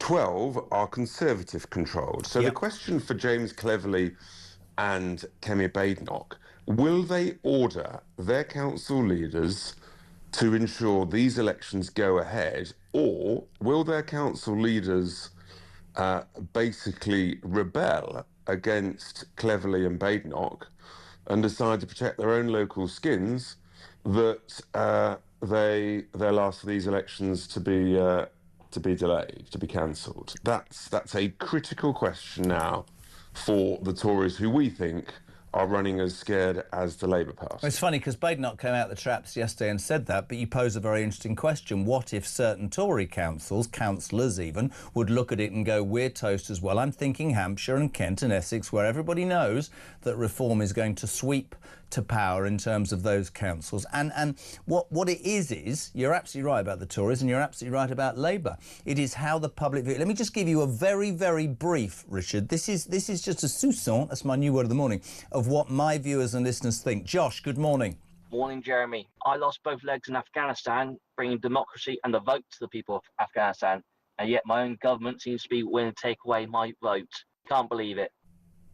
Richard Tice, that just about sums up why I do this show. That's just, honestly, that's blown, honestly, ridiculous. That does sum it up, and it's because of people like Josh that Nigel's confirmed that we've got lawyers actively looking to pursue a judicial review to try and protect democracy and to ensure that the mayoral elections and these local elections go ahead. We've got legal teams all over it, and you can rest assured that if we can find any legal way to make this happen, we will. It's not easy, but it's our duty to try. Can I put the other side to you? That surely this does nothing but continue to convince maybe doubters that reform do speak for the people, in that they want these elections to go ahead. There'll be councils you win and councils you lose. This isn't going to do the reform bandwagon any damage at all, is it? In a way, you're probably right, but it's actually bigger than individual party politics. It's the whole concept, and it's the message from Josh there, who served for his country for democracy.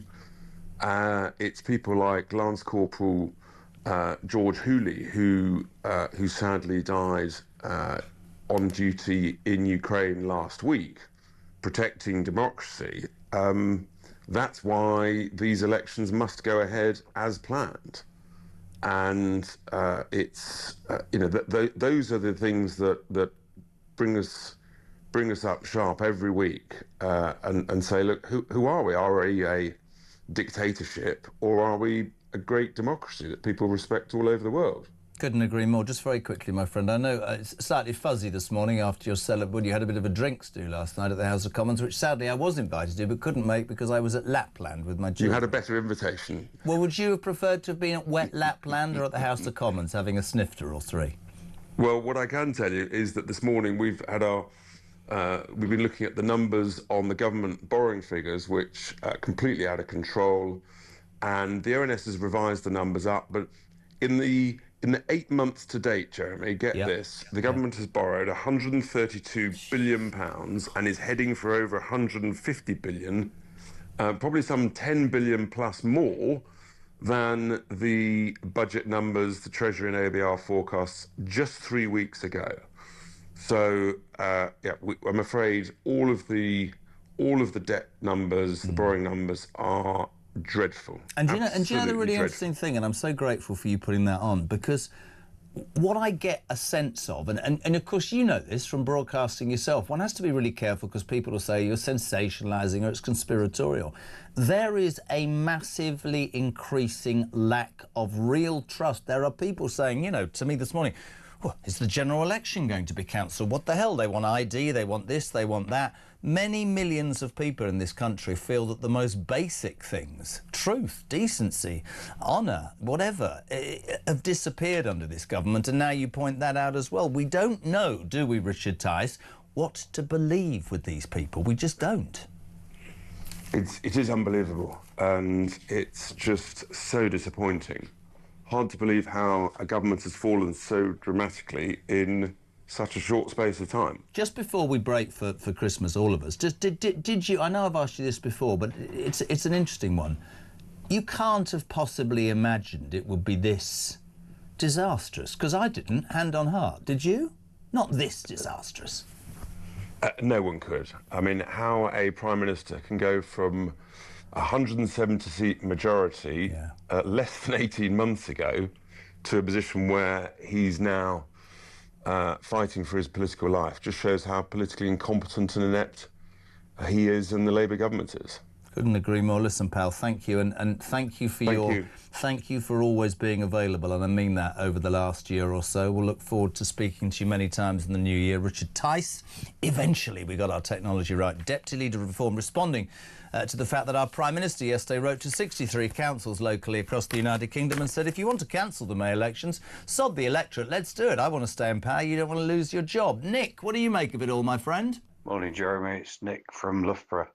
The thing that really worries me, and it's worried me for some time, is that if Starmer can do this with local elections, with his huge yet paper-thin majority, what's to stop him tampering with the Parliament Act and extending this term of government beyond 2029 just by having a vote in Parliament?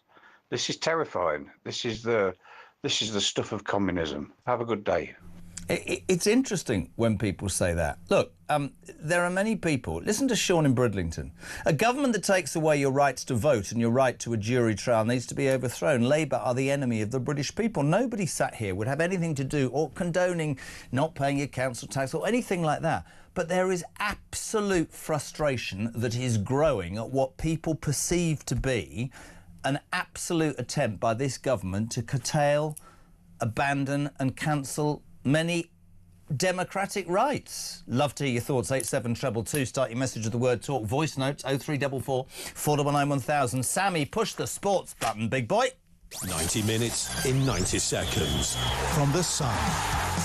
A very good morning to Martin Lipton, the Sun's chief sports reporter. How are you, my friend?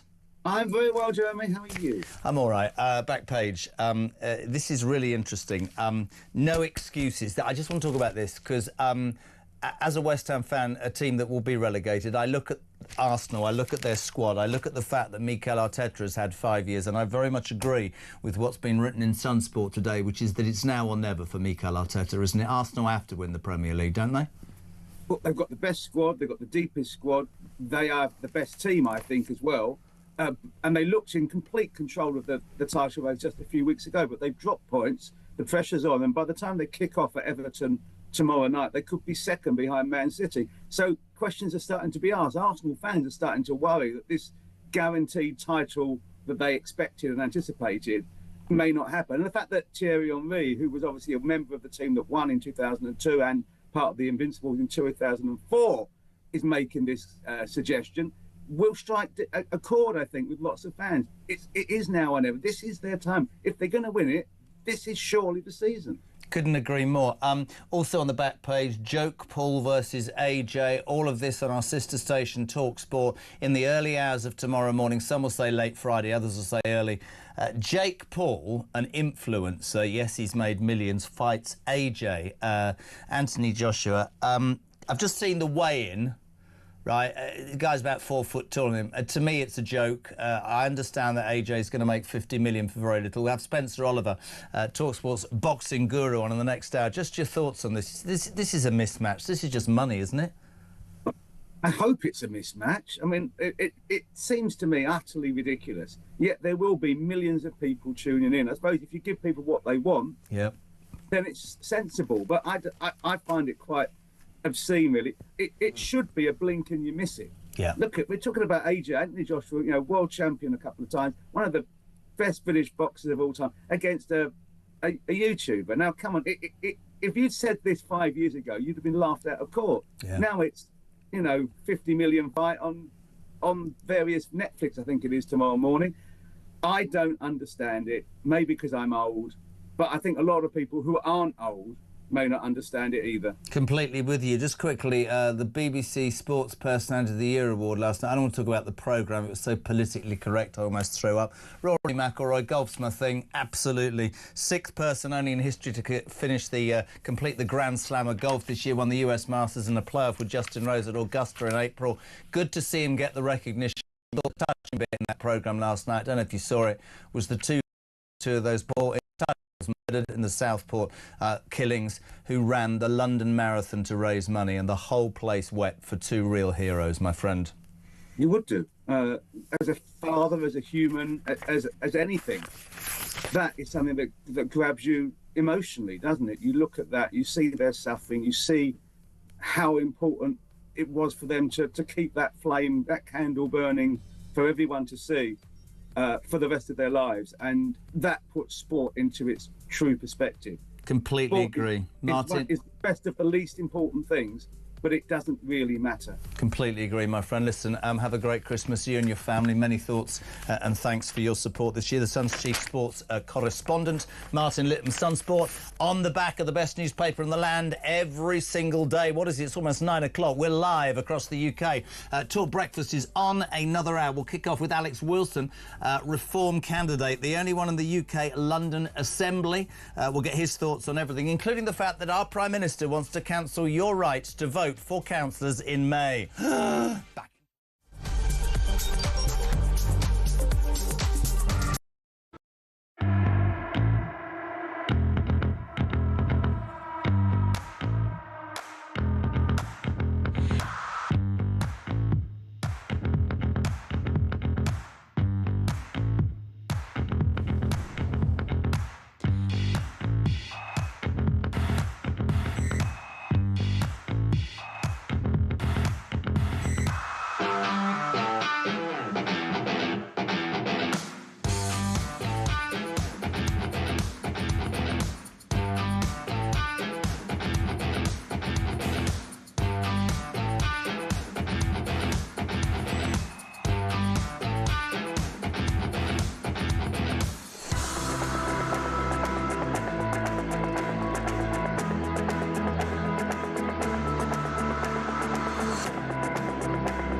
across the UK, on DAB+, on YouTube, on your mobile, and on your side. This is Talk.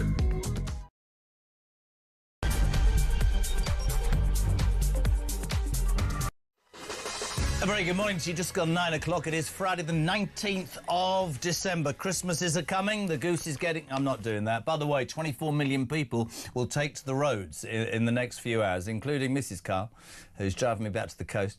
That means I can fall asleep and dribble. But Simon Calder, our sort of travel guru and expert, will be somewhere exotic in the United Kingdom, explaining to you why patently you shouldn't get on the road this afternoon, although I'm going to. You're waking up to...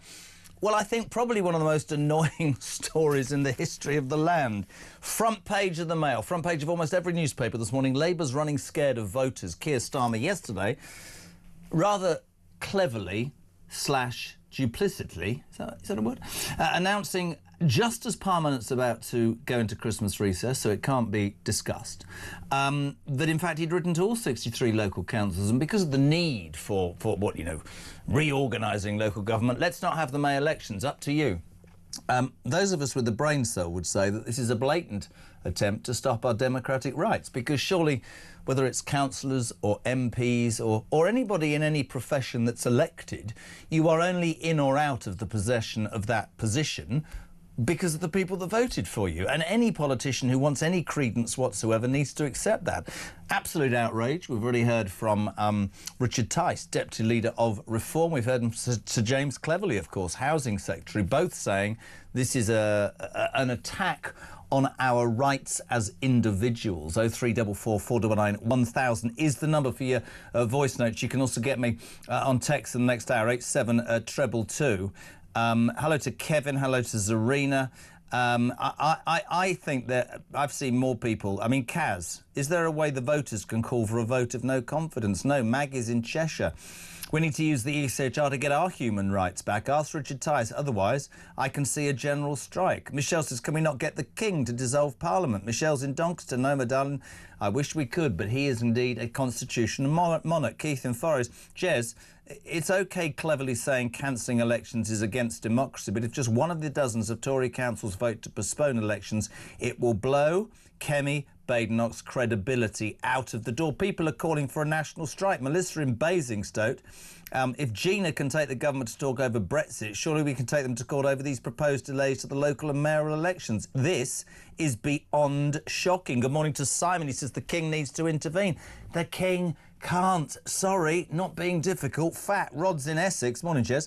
Can someone explain to me, if you arrive in our country illegally, how on earth can you qualify for legal aid as they're right under the Human Rights Act? I've no idea. But the Human Rights Act doesn't apply to British people being able to vote. Peter's in Shropshire. If Starmer thinks that he can cancel a general election, the King should say, he can't. Bill's in Romsey. Does this mean that Mayor Khan can remain until 2028? Probably. Now you've made my morning even worse. Hello, Chris. Jez, can't believe Rory won sports personality of the BBC. Surely it's wrong. You can't have a male winning, as that's against all the woke DEI of the lefties of the BBC. I'm going to say it. I'm going to say it. I'm probably going to get slaughtered. I watched it. I never watched the BBC. I watch football. I absolutely expect and accept now that we have male and female commentators. Last night's Sports Personality of the Year award had 3 women doing it and no men. Just thought I'd make the point on behalf of my father-in-law, Robin, who's texted me. He said, you promised me you'd make the point. His opinion. Mary Wright. Labour are trying at all costs to avoid an inevitable loss in the most upcoming general local elections. I think you're right. We're going to... Oh, hello. Morning, Trace. How are you? Morning, Jeremy. I wish people would stop saying he's an incompetent Prime Minister. He's not. This is what he wants. He wants to control the people and take our rights away. And everything so far proves that. The freedom of speech, although he'll not admit it, but he knows what's going on. And the elections, these ones that he's cancelled, he's doing that because he can push all his bills through, digital ID, everything at the minute, because he's got a majority. And it doesn't matter if all the other parties go against him, he's still got the majority. That's why he's cancelled these elections. It's really interesting. There's a part of me that agrees with Tracy. There's also a part of me that thinks he's not that intelligent, and this is simply about survival. That he knows that his own party are coming for him. He knows that the electorate are coming for him. But what it does, more than anything, I think, is just postpone the inevitable, and actually also, as I said to Richard Tice, further enhances and strengthens what most right-minded, and I don't mean right in terms of politically, just people who believe in doing it correctly. Listen, the Tories lost the last election and deserved to, and they had to take that on the chin. We're going to say a very good morning to Reform UK's I always feel sorry for this man. He's the only London Assembly member for Reform. They treat him appallingly, but we love him. Alex Wilson, welcome to Talk Breakfast. How are you, my friend? Morning, Jeremy. Actually, I'm no longer the only London Assembly member for Reform, because a couple of months ago, one of the Conservatives joined me, Keith Prince. So we now have a group, which actually, bless you, we have a group. There's only two of you, but it is a group rather than one. Things debated, tabled for discussion, motions, budget amendments, all that kind of stuff. You know, quite dry, technical, boring stuff from the outside, but actually quite transformative to how we're going to operate going forward. So that's a bit of good news.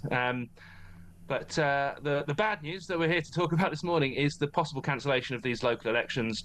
Let me ask you a question. Let me ask you a question. Let me ask you a question as a London councillor. Am I right or am I wrong in saying that whether you're a London Assembly member, a local councillor, an MP, a cabinet minister or the Prime Minister, that you should absolutely at your core understand that the only reason you got a job is because you're elected by the people of that ward, that borough or that constituency? So if absolutely, 100%. And if you deny you deny the people the right to have their say, aren't you asking for trouble politically, Alex? Yeah, completely. The ability to vote and vote people in, and more importantly, vote people out, is absolutely the cornerstone of our democracy, and that applies to all levels of government, councils, regional government, Scottish Parliament, Welsh Senate, and of course the House of Commons. And to have basically, the government is inviting council leaders to unilaterally extend their own terms of office, and that's an absolute disgrace. Nobody should have the power to extend their own term of office. You're voted in for a fixed period of time. You either do a good job, you do a bad job. At the end of that 4 years or 5 years, in the case of MPs, the electorate should have the opportunity to judge you on your record. And if that means you lose your seat because you've done a terrible job or the political winds have changed against your party, that's just the rules of the game. And for these 63 councils to be given the opportunity to not have elections this year, on top of there having been delays to many of these elections this year as well, and we've seen the proposed new mayoral elections being postponed as well. It's a pattern of behaviour from this government, from Keir Starmer in particular, that shows sort of creeping authoritarianism. You've got Digital ID, Online Safety Act, scrapping jury trials, two-tier justice, and now we're having cancelled elections. So people aren't going to be given the opportunity in those areas to pass their judgment on both their local councils and by kind of wider implication the government as well. Absolutely disgraceful. I asked somebody earlier, and you're a political being, you do this job, but I don't understand how we get to a point where our politicians are so tone deaf. I know we can all throw stuff at him and say he's the worst Prime Minister, he doesn't have a plan, Sue Gray didn't create any sort of environment, she was gone before the 100 days, he doesn't get it, blah, blah, blah. Do you not believe, Alex, that there's anybody with a brain cell inside number 10 saying to him, look, this is beginning to look like you're boarding up the front door and refusing to go, because the British public will see entirely through it. And I put this to Richard Tice. And of course, Richard talked about people's democratic right. But you and I know, and so does Richard Tice and Nigel Farage, this doesn't do Reform UK any harm whatsoever. It might well be, it's going to be really unfair if they do it because we won't get any councillors in May. But the truth of the matter is, this will cement still further in millions and millions of people's minds that the uniparty thing is dead and buried and Great Britain needs change. Yeah, there's certainly an element of truth in that. It's very transparent, the reason why Labour, and if those other Tory and other party leaders in those councils do pull the plug on these elections, it's very transparent why they don't want the elections to go ahead, because in most of these areas that are scheduled to be up, it's looking like Reform will be making big gains if the elections are allowed to go ahead. If they're cancelled, then yes, of course, it will add to the general feeling of frustration and so on with the government and with the other parties. And yes, ultimately, when people do get the opportunity to vote, then hopefully it will add even more weight to the punishment that the electorate gives out to those other parties. But we do want to win power at all levels, and for that to happen, we need these elections to go ahead. And if the elections that were scheduled for next year go ahead unimpeded, then we could be looking at about another 2,000 reform councillors getting elected. The Conservatives are terrified of that, Labour are terrified of that, but it's by having those people elected at local level you can start to deliver change in your community, have people standing up for the forgotten majority in those areas of the country. Without the elections happening, we can't do that. It's really so that's interesting, why we actually. absolutely still want those elections to go ahead. No, I agree. It's quite interesting, actually. Just listen to a couple of voice notes, Alex, if you will, to get a feeling of what my listeners and viewers. First up, Dan on the elections. Morning, Dan. Morning, JK. It's Dan from Kent. Got a clear message to Keir Starmer. The British people are not stupid anymore. They're not fools. You can't be spun by the mainstream media. We know exactly what you're trying to do. If you're trying to delay the local elections, all you're doing is delaying your own demise. You're gone. If any Labour backbenchers are listening, you have two choices. You can either go down with a sinking ship, or you can do what's right. Serve the British people and make this country better again. It's very interesting. Take that with Anna. Anna, good morning. Keir Starmer is not a stupid man. He's not uneducated. I actually am beginning to think that he is pushing the British people to rebel, revolt, riot, because then he can declare a state of emergency and we never get rid of him. I think this is a strategic move to rile us up because he knows he's lost anyway. I probably wouldn't go that far, but you can understand, Alex, the depth of anger that people feel about what is seen as, and as I said to Richard Tice, here's the irony. Our very basic human right of being able to vote is being taken away by a man, it seems, whose absolute caption across his forehead should be human rights. But those human rights only seem to appeal or be used in Keir Starmer's world if we're talking about, you know, illegal migrants or somebody who's committed a crime. It doesn't seem to be attached to hard-working Brits, does it? Which is ironic. Well, that's the very nature of two-tier care. You know, the rules that we have to abide by and are different from the standards that are expected of other people, particularly people who've got no right to be in the country in the first place. It's disgraceful. That's why people are frustrated. That's why people want to have the opportunity to vote and cast their judgment on the record of this government, and that's why he's scared of it. But if he thinks that reducing the number of councils and seats that are up next year, meaning reducing the losses for Labour, if he thinks that that's going to hold on to or help him hold on to his job, he's got another thing coming. He can't cancel the Scottish Parliament elections, where there's every possibility that Labour will be pushed into third place, overtaken by Reform. He can't cancel the Welsh Senate elections, where Labour could come fifth. Yeah, and that would be absolutely cataclysmic for them. If Labour come fifth in Wales, Starmer's gone, regardless of whatever happens in any of the council elections anywhere else in the country. Couple of other stories I'd love your take on. Today, I mean, we have this tracker on breakfast. 63,000 near us, damn it. Illegal migrants, Alex, have come into this country since Starmer became Prime Minister. And actually this morning we passed, or this weekend, 40,000 small boats crossings this year. Reform has made a big thing about this. We've heard from all sorts of political parties. There's something that I want to ask you about. We talk about stopping the boats and we talk about this and we talk about that. Somebody needs to talk about getting rid of these appalling judges at these immigration tribunals, or these lawyers coining £800 a day to spout crap. A convicted Lithuanian criminal is the latest to be allowed to stay in the UK. He was jailed for 2 years for a violent assault, told to be deported, got himself one of those freebie lawyers that you and I have paid for, and has managed to con a tribunal judge after he said it was paramount that he stayed in Britain to try and build a relationship with his teenage daughter, who, by the way, has blocked him and legally told him via lawyers that she wants nothing to do with him. How much of a joke I mean, I know Shabana Mahmood, the Home Secretary, said they'll look into this, but don't we need to use some power to curtail ridiculous decisions by judges who I don't think are up to the job and probably are motivated to do the complete opposite to what the British public want? Yeah.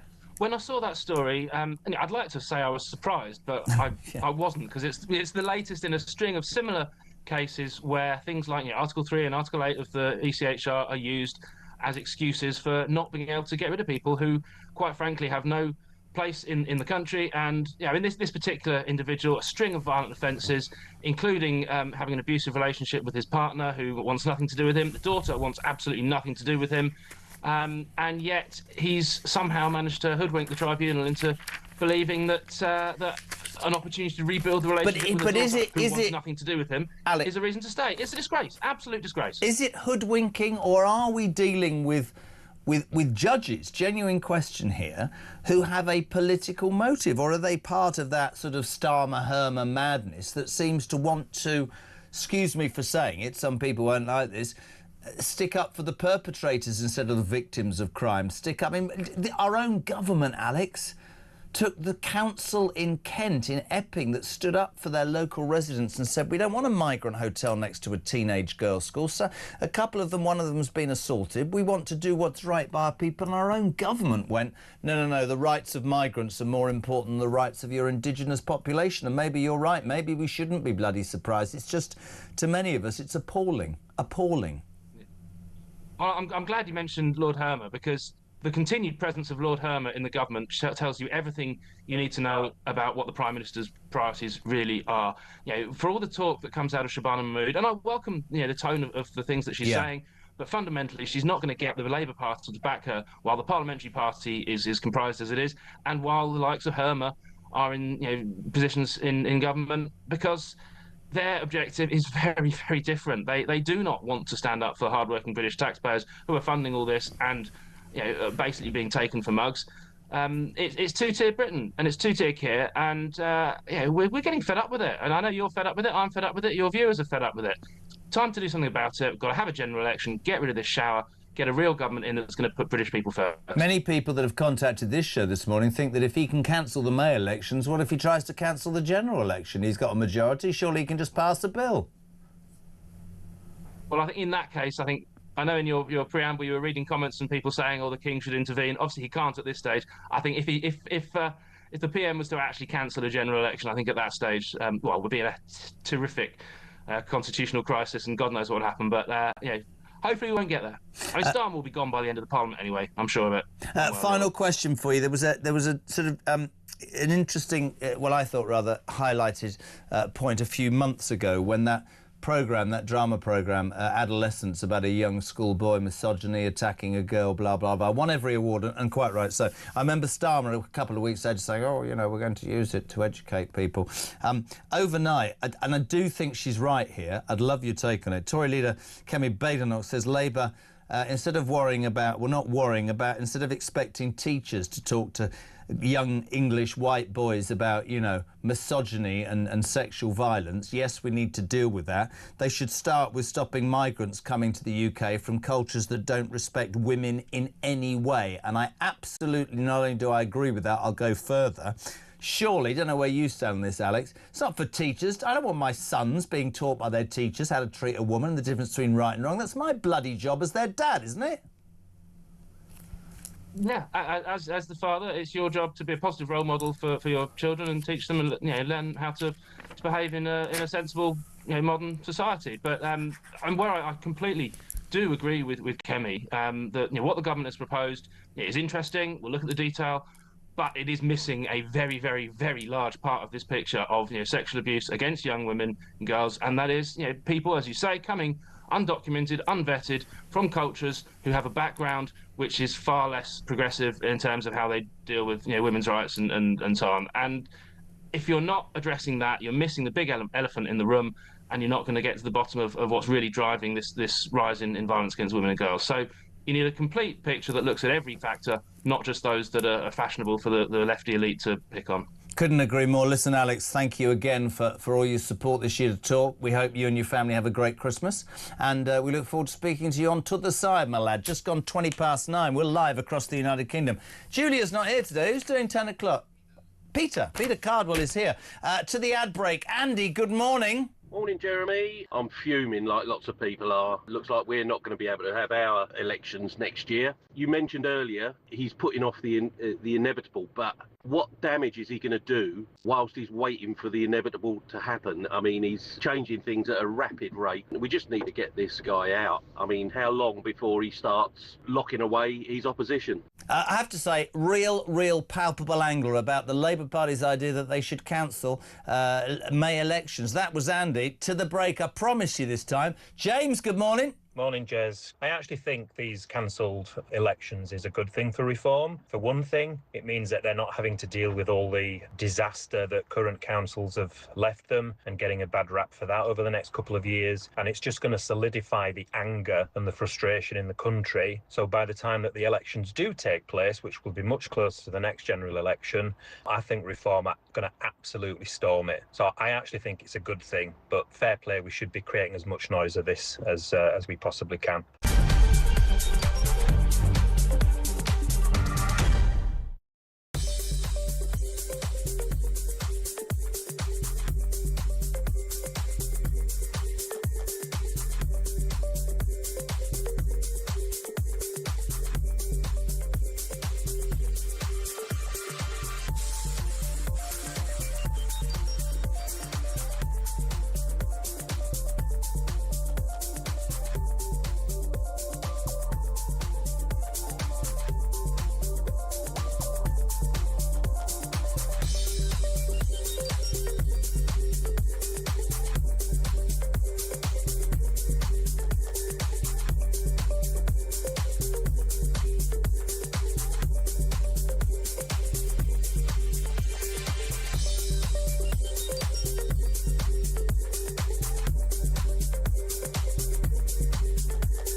The vast majority of the scheme are European students coming to the UK.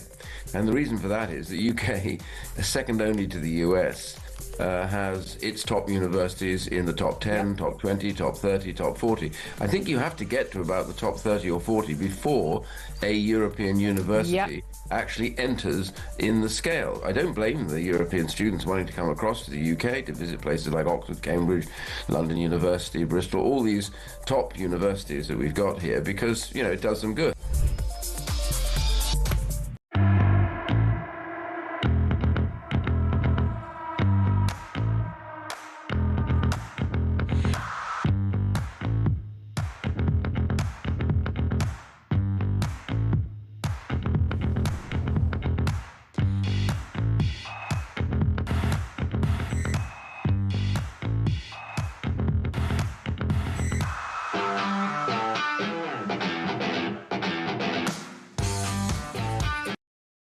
Across the UK, on DAB+,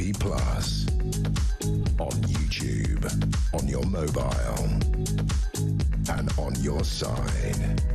This is Talk. I was just sitting here during the break thinking it's 9:25. I'm off for a couple of weeks, you lucky people, and I've got to drive home for Christmas. Well, I'm being driven home by Mrs. K. Apparently today, 24 million people will take to the roads. Where are they going? They're not coming to my house, are they? They'll all be they're coming to London and go and see some relatives. It's a funny one, actually, because some people are working Monday and Tuesday. Are any of you through the glass working? I don't know what's happening. How is this station going to survive? Oh, Dean's going to be here. Oh, yeah, no. All right, OK. Dino's... Well, he says you're in safe hands. I would totally disagree with that. Right. Every time I have my next guest on, the Independent's travel correspondent. He's a travel guru. I expect him to be in some glamorous location. Oh my God, where are you, Calder? What's going on? It's so nice to see you, Jeremy. And I'm you. in beautiful Heathrow Airport, yes. Heathrow actually not working too badly at all today. Exactly as you say, busiest day of the festive season if you're on the roads. Whatever you do, I mean, if you find yourself in the position of a radio TV presenter who finishes work at 10, the worst thing you could possibly do is get into your car, because that's going to be when things really get tricky. M25, obviously. M4, M5, M6, a little bit of the M1 and M60 around Manchester are going to be the worst locations. On the railways, actually, things not looking too bad as long as you're not trying to travel on cross-country and from Birmingham New Street. They've got a big network, and they've also got dozens of cancellations today due to a shortage of train drivers. St Ives in beautiful Cornwall is cut off during the morning due to a points failure. But I can tell you where the biggest problems are, and they are in Dubai. Yes, the world's busiest. Good, because people shouldn't be in 30-degree heat while we're sat here being as miserable as sin. What's happening in Dubai?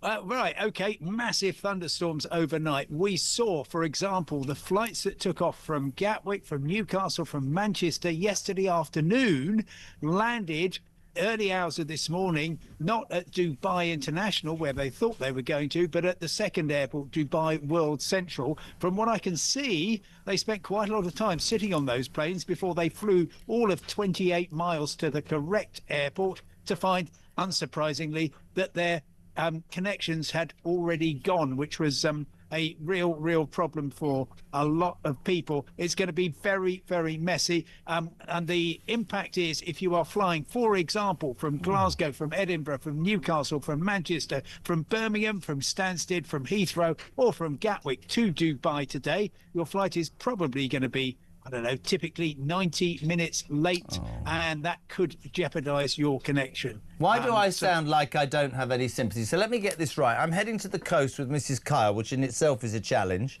You know, to spend an hour and a half in the car with the wife is always difficult. She's going to drive, so it's going to be a nightmare. What about the M3? Is that crap as well?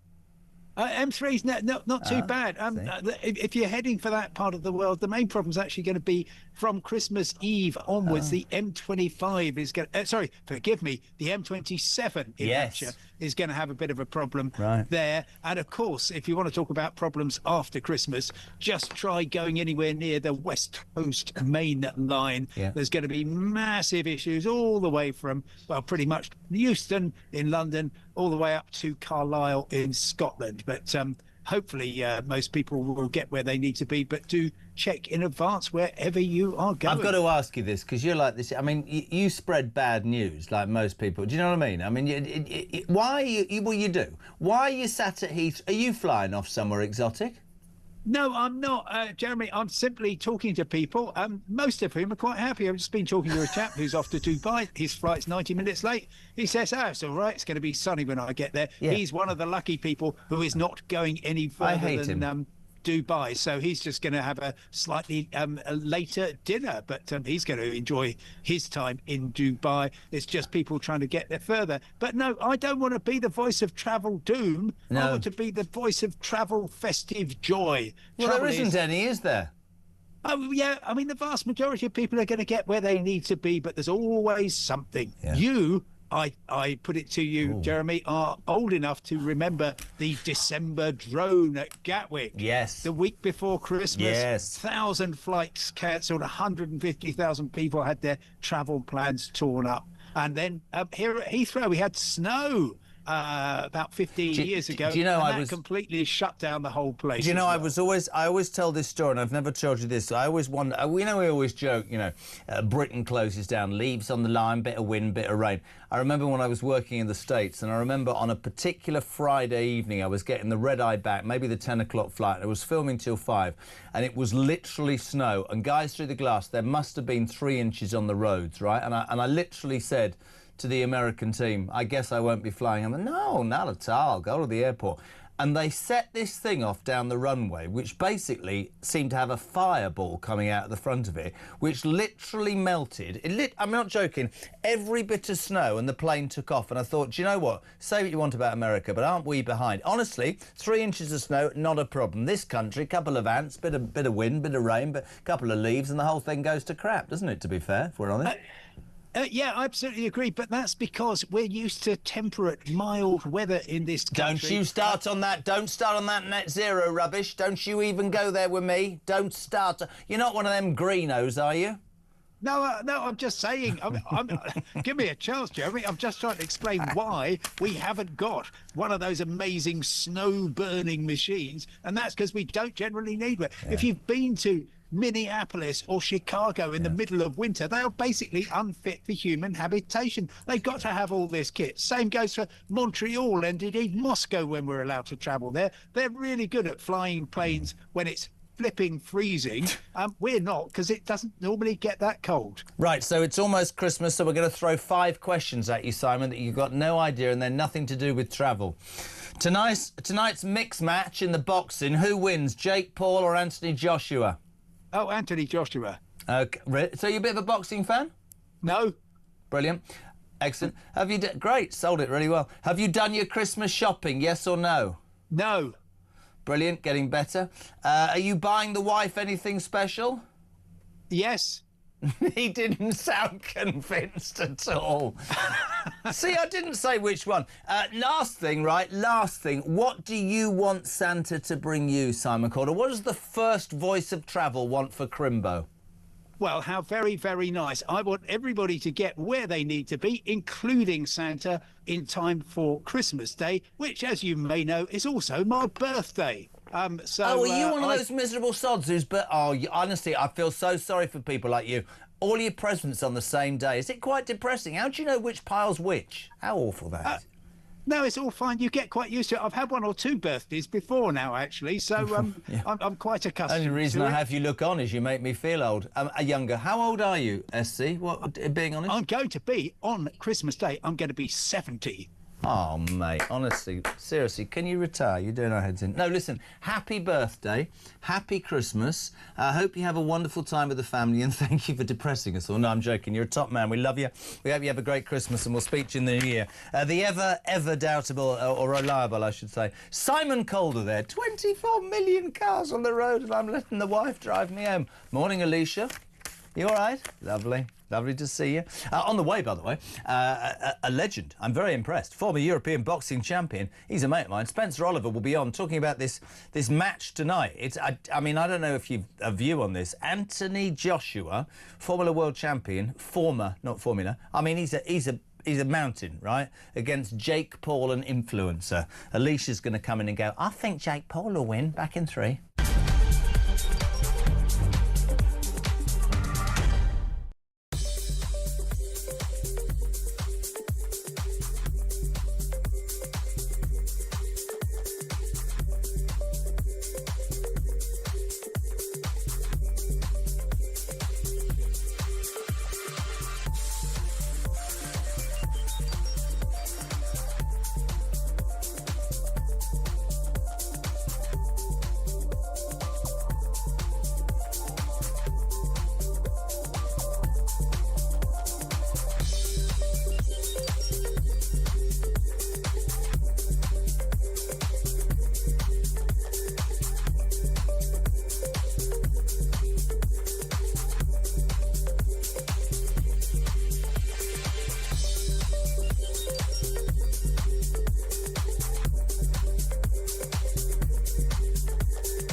Across the UK, on DAB+, on YouTube, on your mobile, and on your side.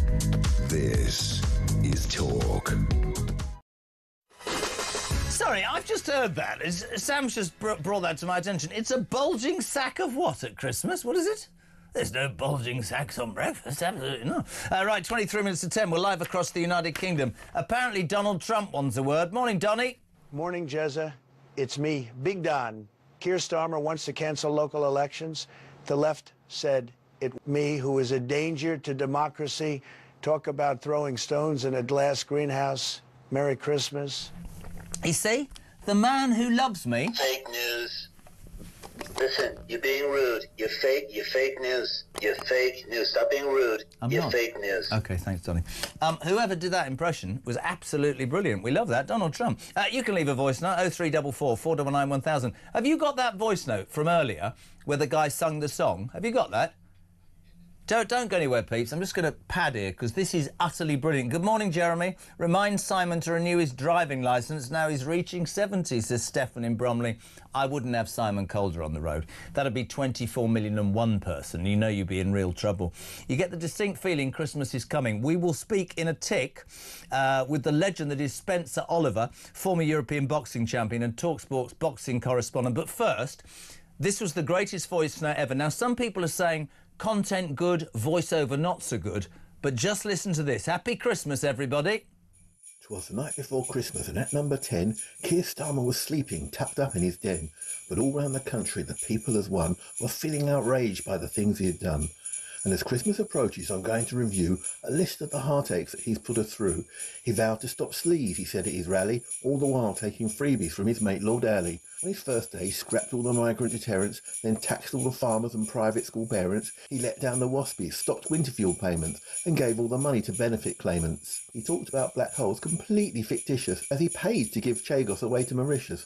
Meanwhile, back at home, migrants flooded our borders, and prisoners ran free, having shook off their warders. But it's not just Keir Starmer who's in our bad books. He's assembled a cabinet of liars and crooks. There's Mad Ed and Rachel, a right double whammy, and his deputy leader, the mastermind Lammy. They've cancelled elections and trial by jury and got rid of free speech to silence our fury. So I'll say before being banged up as far right, Merry Christmas to all, and to all a good night. How good is that? Morning, Ivor. Morning, Ivor. Where's I? It says Ivor on Starmer. Was that... That was him. Oh, I didn't realise that. Now, you see, they've got me. They're laughing at me. It's brilliant. Don't start, Damien, or I'll tell them about your love life. 20 minutes to 10 o'clock. A very good morning, we say, to Spencer Oliver. How are you, my dear friend? Jeremy, how are we doing? Yeah, and good morning to you. Now, listen, they say that a lot can be told about a man by his Christmas tree. Look at that look at that in the background.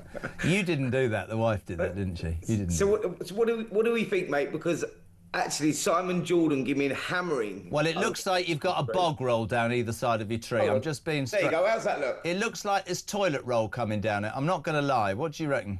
Well, you're going to have to take that up with Nicola, mate, because... oh, God. Yeah, she dressed it. If Nicola did it, I think it's absolutely great. If you did, I think it's toilet roll. If Nick did it... Oh, Nick, it's brilliant, mate. Honestly, yeah. Here we go. Start. There you go, mate.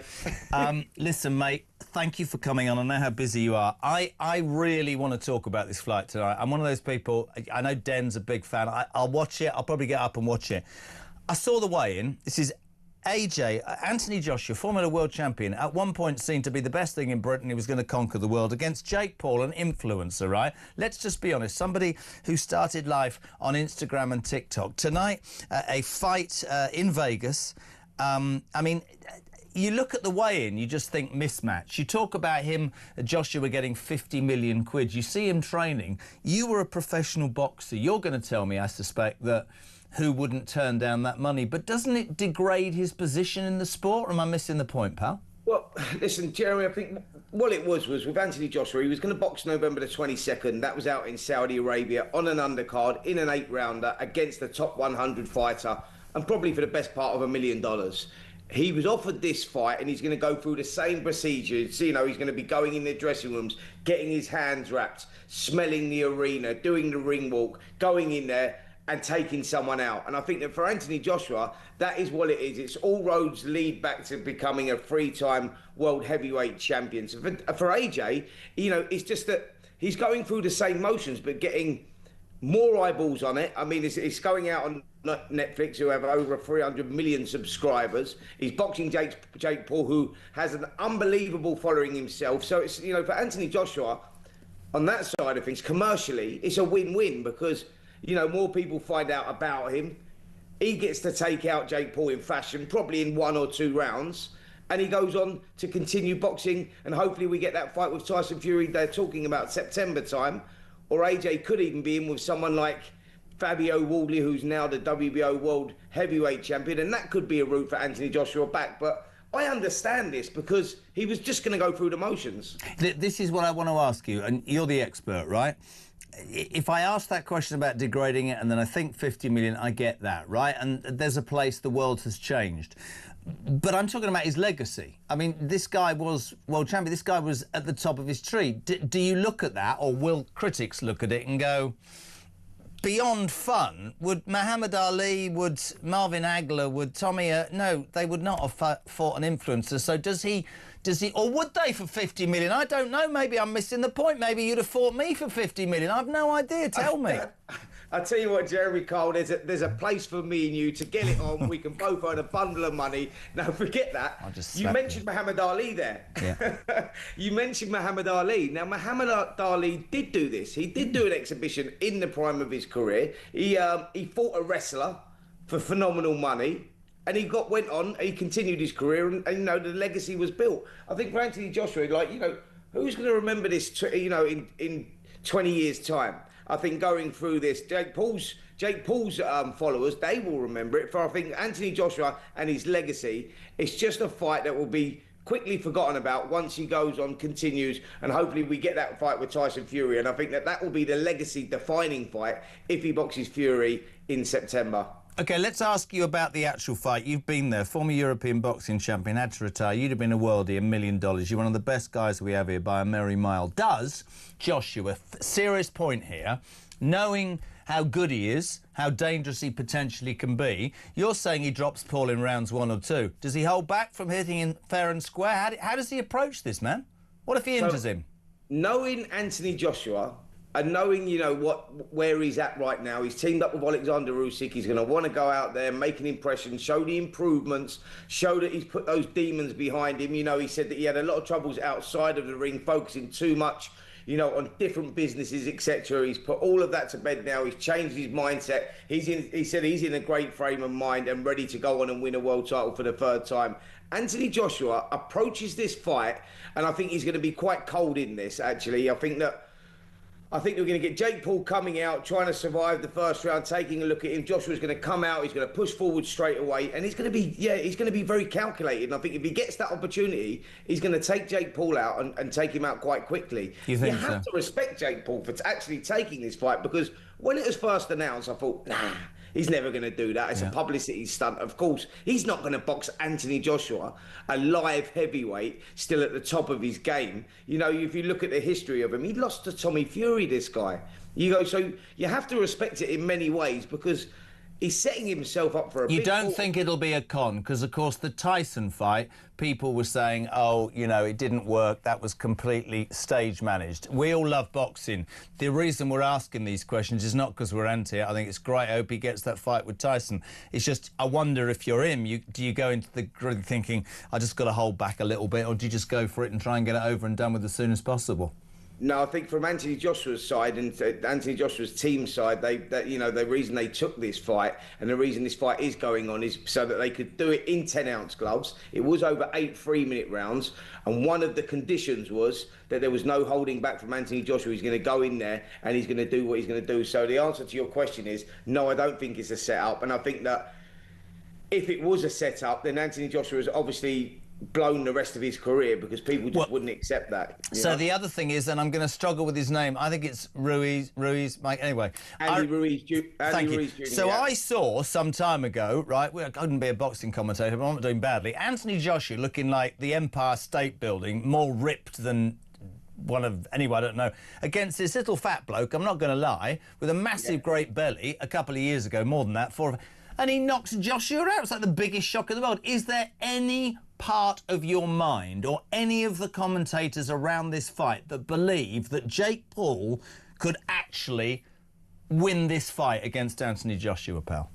Very simple answer to that question, no. There's zero chance that Jake Paul can win this fight. These guys are worlds apart. I respect what Jake Paul's done and where the position he's got himself to. You know, if you look at this kid's career, how he transformed his career on YouTube, Disney Channel, everything he's done, he's been very successful at. He's come into boxing, MVP promotions. They've done incredible stuff for women's boxing. You know, and he's put boxing... You know, he's put boxing to the forefront again in many ways. You know, he's brought different eyeballs to the sport, etc. But, you know, you've got to respect this guy because he's got to be delusional thinking he can go in there and beat Anthony Joshua. Like I say, levels to the game. There's zero chance, not 1% chance, zero chance that Jake Paul can win this competition. But I do respect him for taking up the challenge because, you know, it's a massive one. In fact, I'd go as far to say Jake Paul unbelievably, it's only, I think, a 6 or 8 to 1 underdog in this fight. If you go back to when Mike Tyson boxed Buster Douglas back in 1990 in Tokyo, Buster Douglas was a 40 to 1 underdog. Can you believe that? Yeah. Now, Jake Paul, if that was the case, Jake Paul should be 1,000 to 1. TalkSport, you're the man on TalkSport. It's the commentary's on TalkSport. Tell us how we can hear it, watch it, whatever.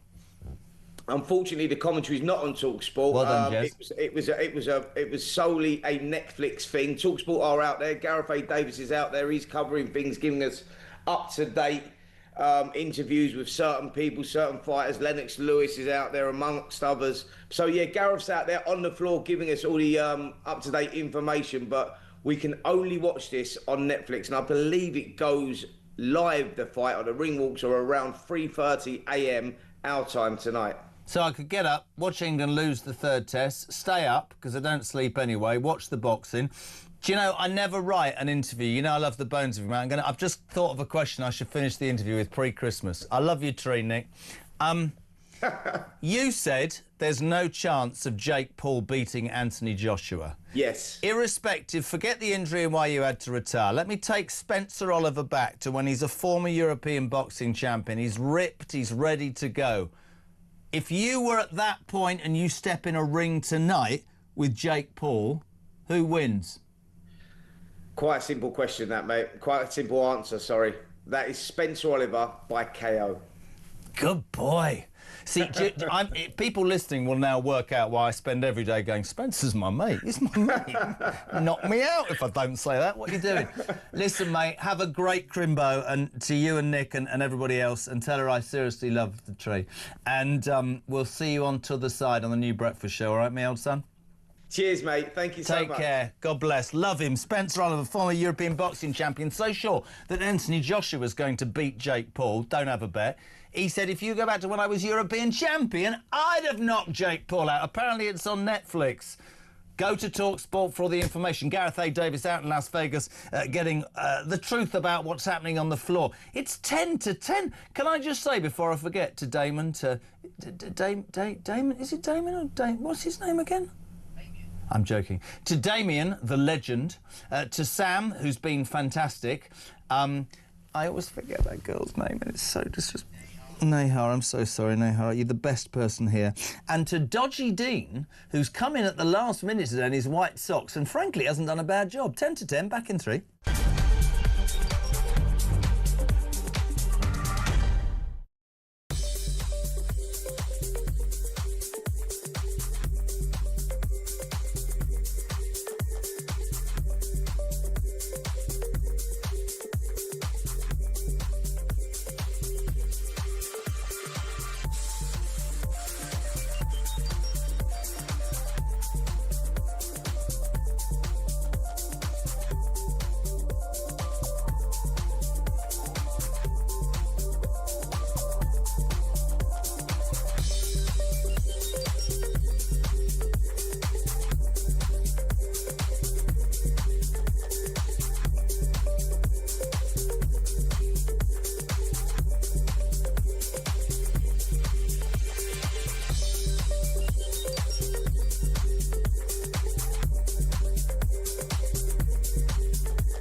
across the UK. On DAB+, on YouTube, on your mobile, and on your side. This is Talk. Welcome back, sir. 6 minutes to 10. Christmas is beckoning for me. In 6 minutes, Peter Cardwell will be on the show. I don't know why I've done that. Not at all. Anyway, good morning to, what? Reg Gardner, are you? Anthony Joshua. Neither Anthony Joshua or Jake Paul need the money. Paul knows he's going to get beat. Fair play to a man who's walking into a ring knowing that he's going to get the living daylights punched out of him. Of course he is. Even Spencer, not even Spencer, Spencer Oliver would have beaten him. Talk. Morning, Jesus, says Zoe. By Starmer cancelling the May elections, does he think we will change our minds over time and vote for this foul government? Shut up, Starmer. This will turn everyone against you still further. We will not change our minds. Zoe's in Lancashire. Have a happy Christmas. Quick phone call to Exeter. Good race meeting there yesterday. Double for Paul Nicholls. David, 30 seconds, 1 minute on Talk Breakfast. What you got, kidder?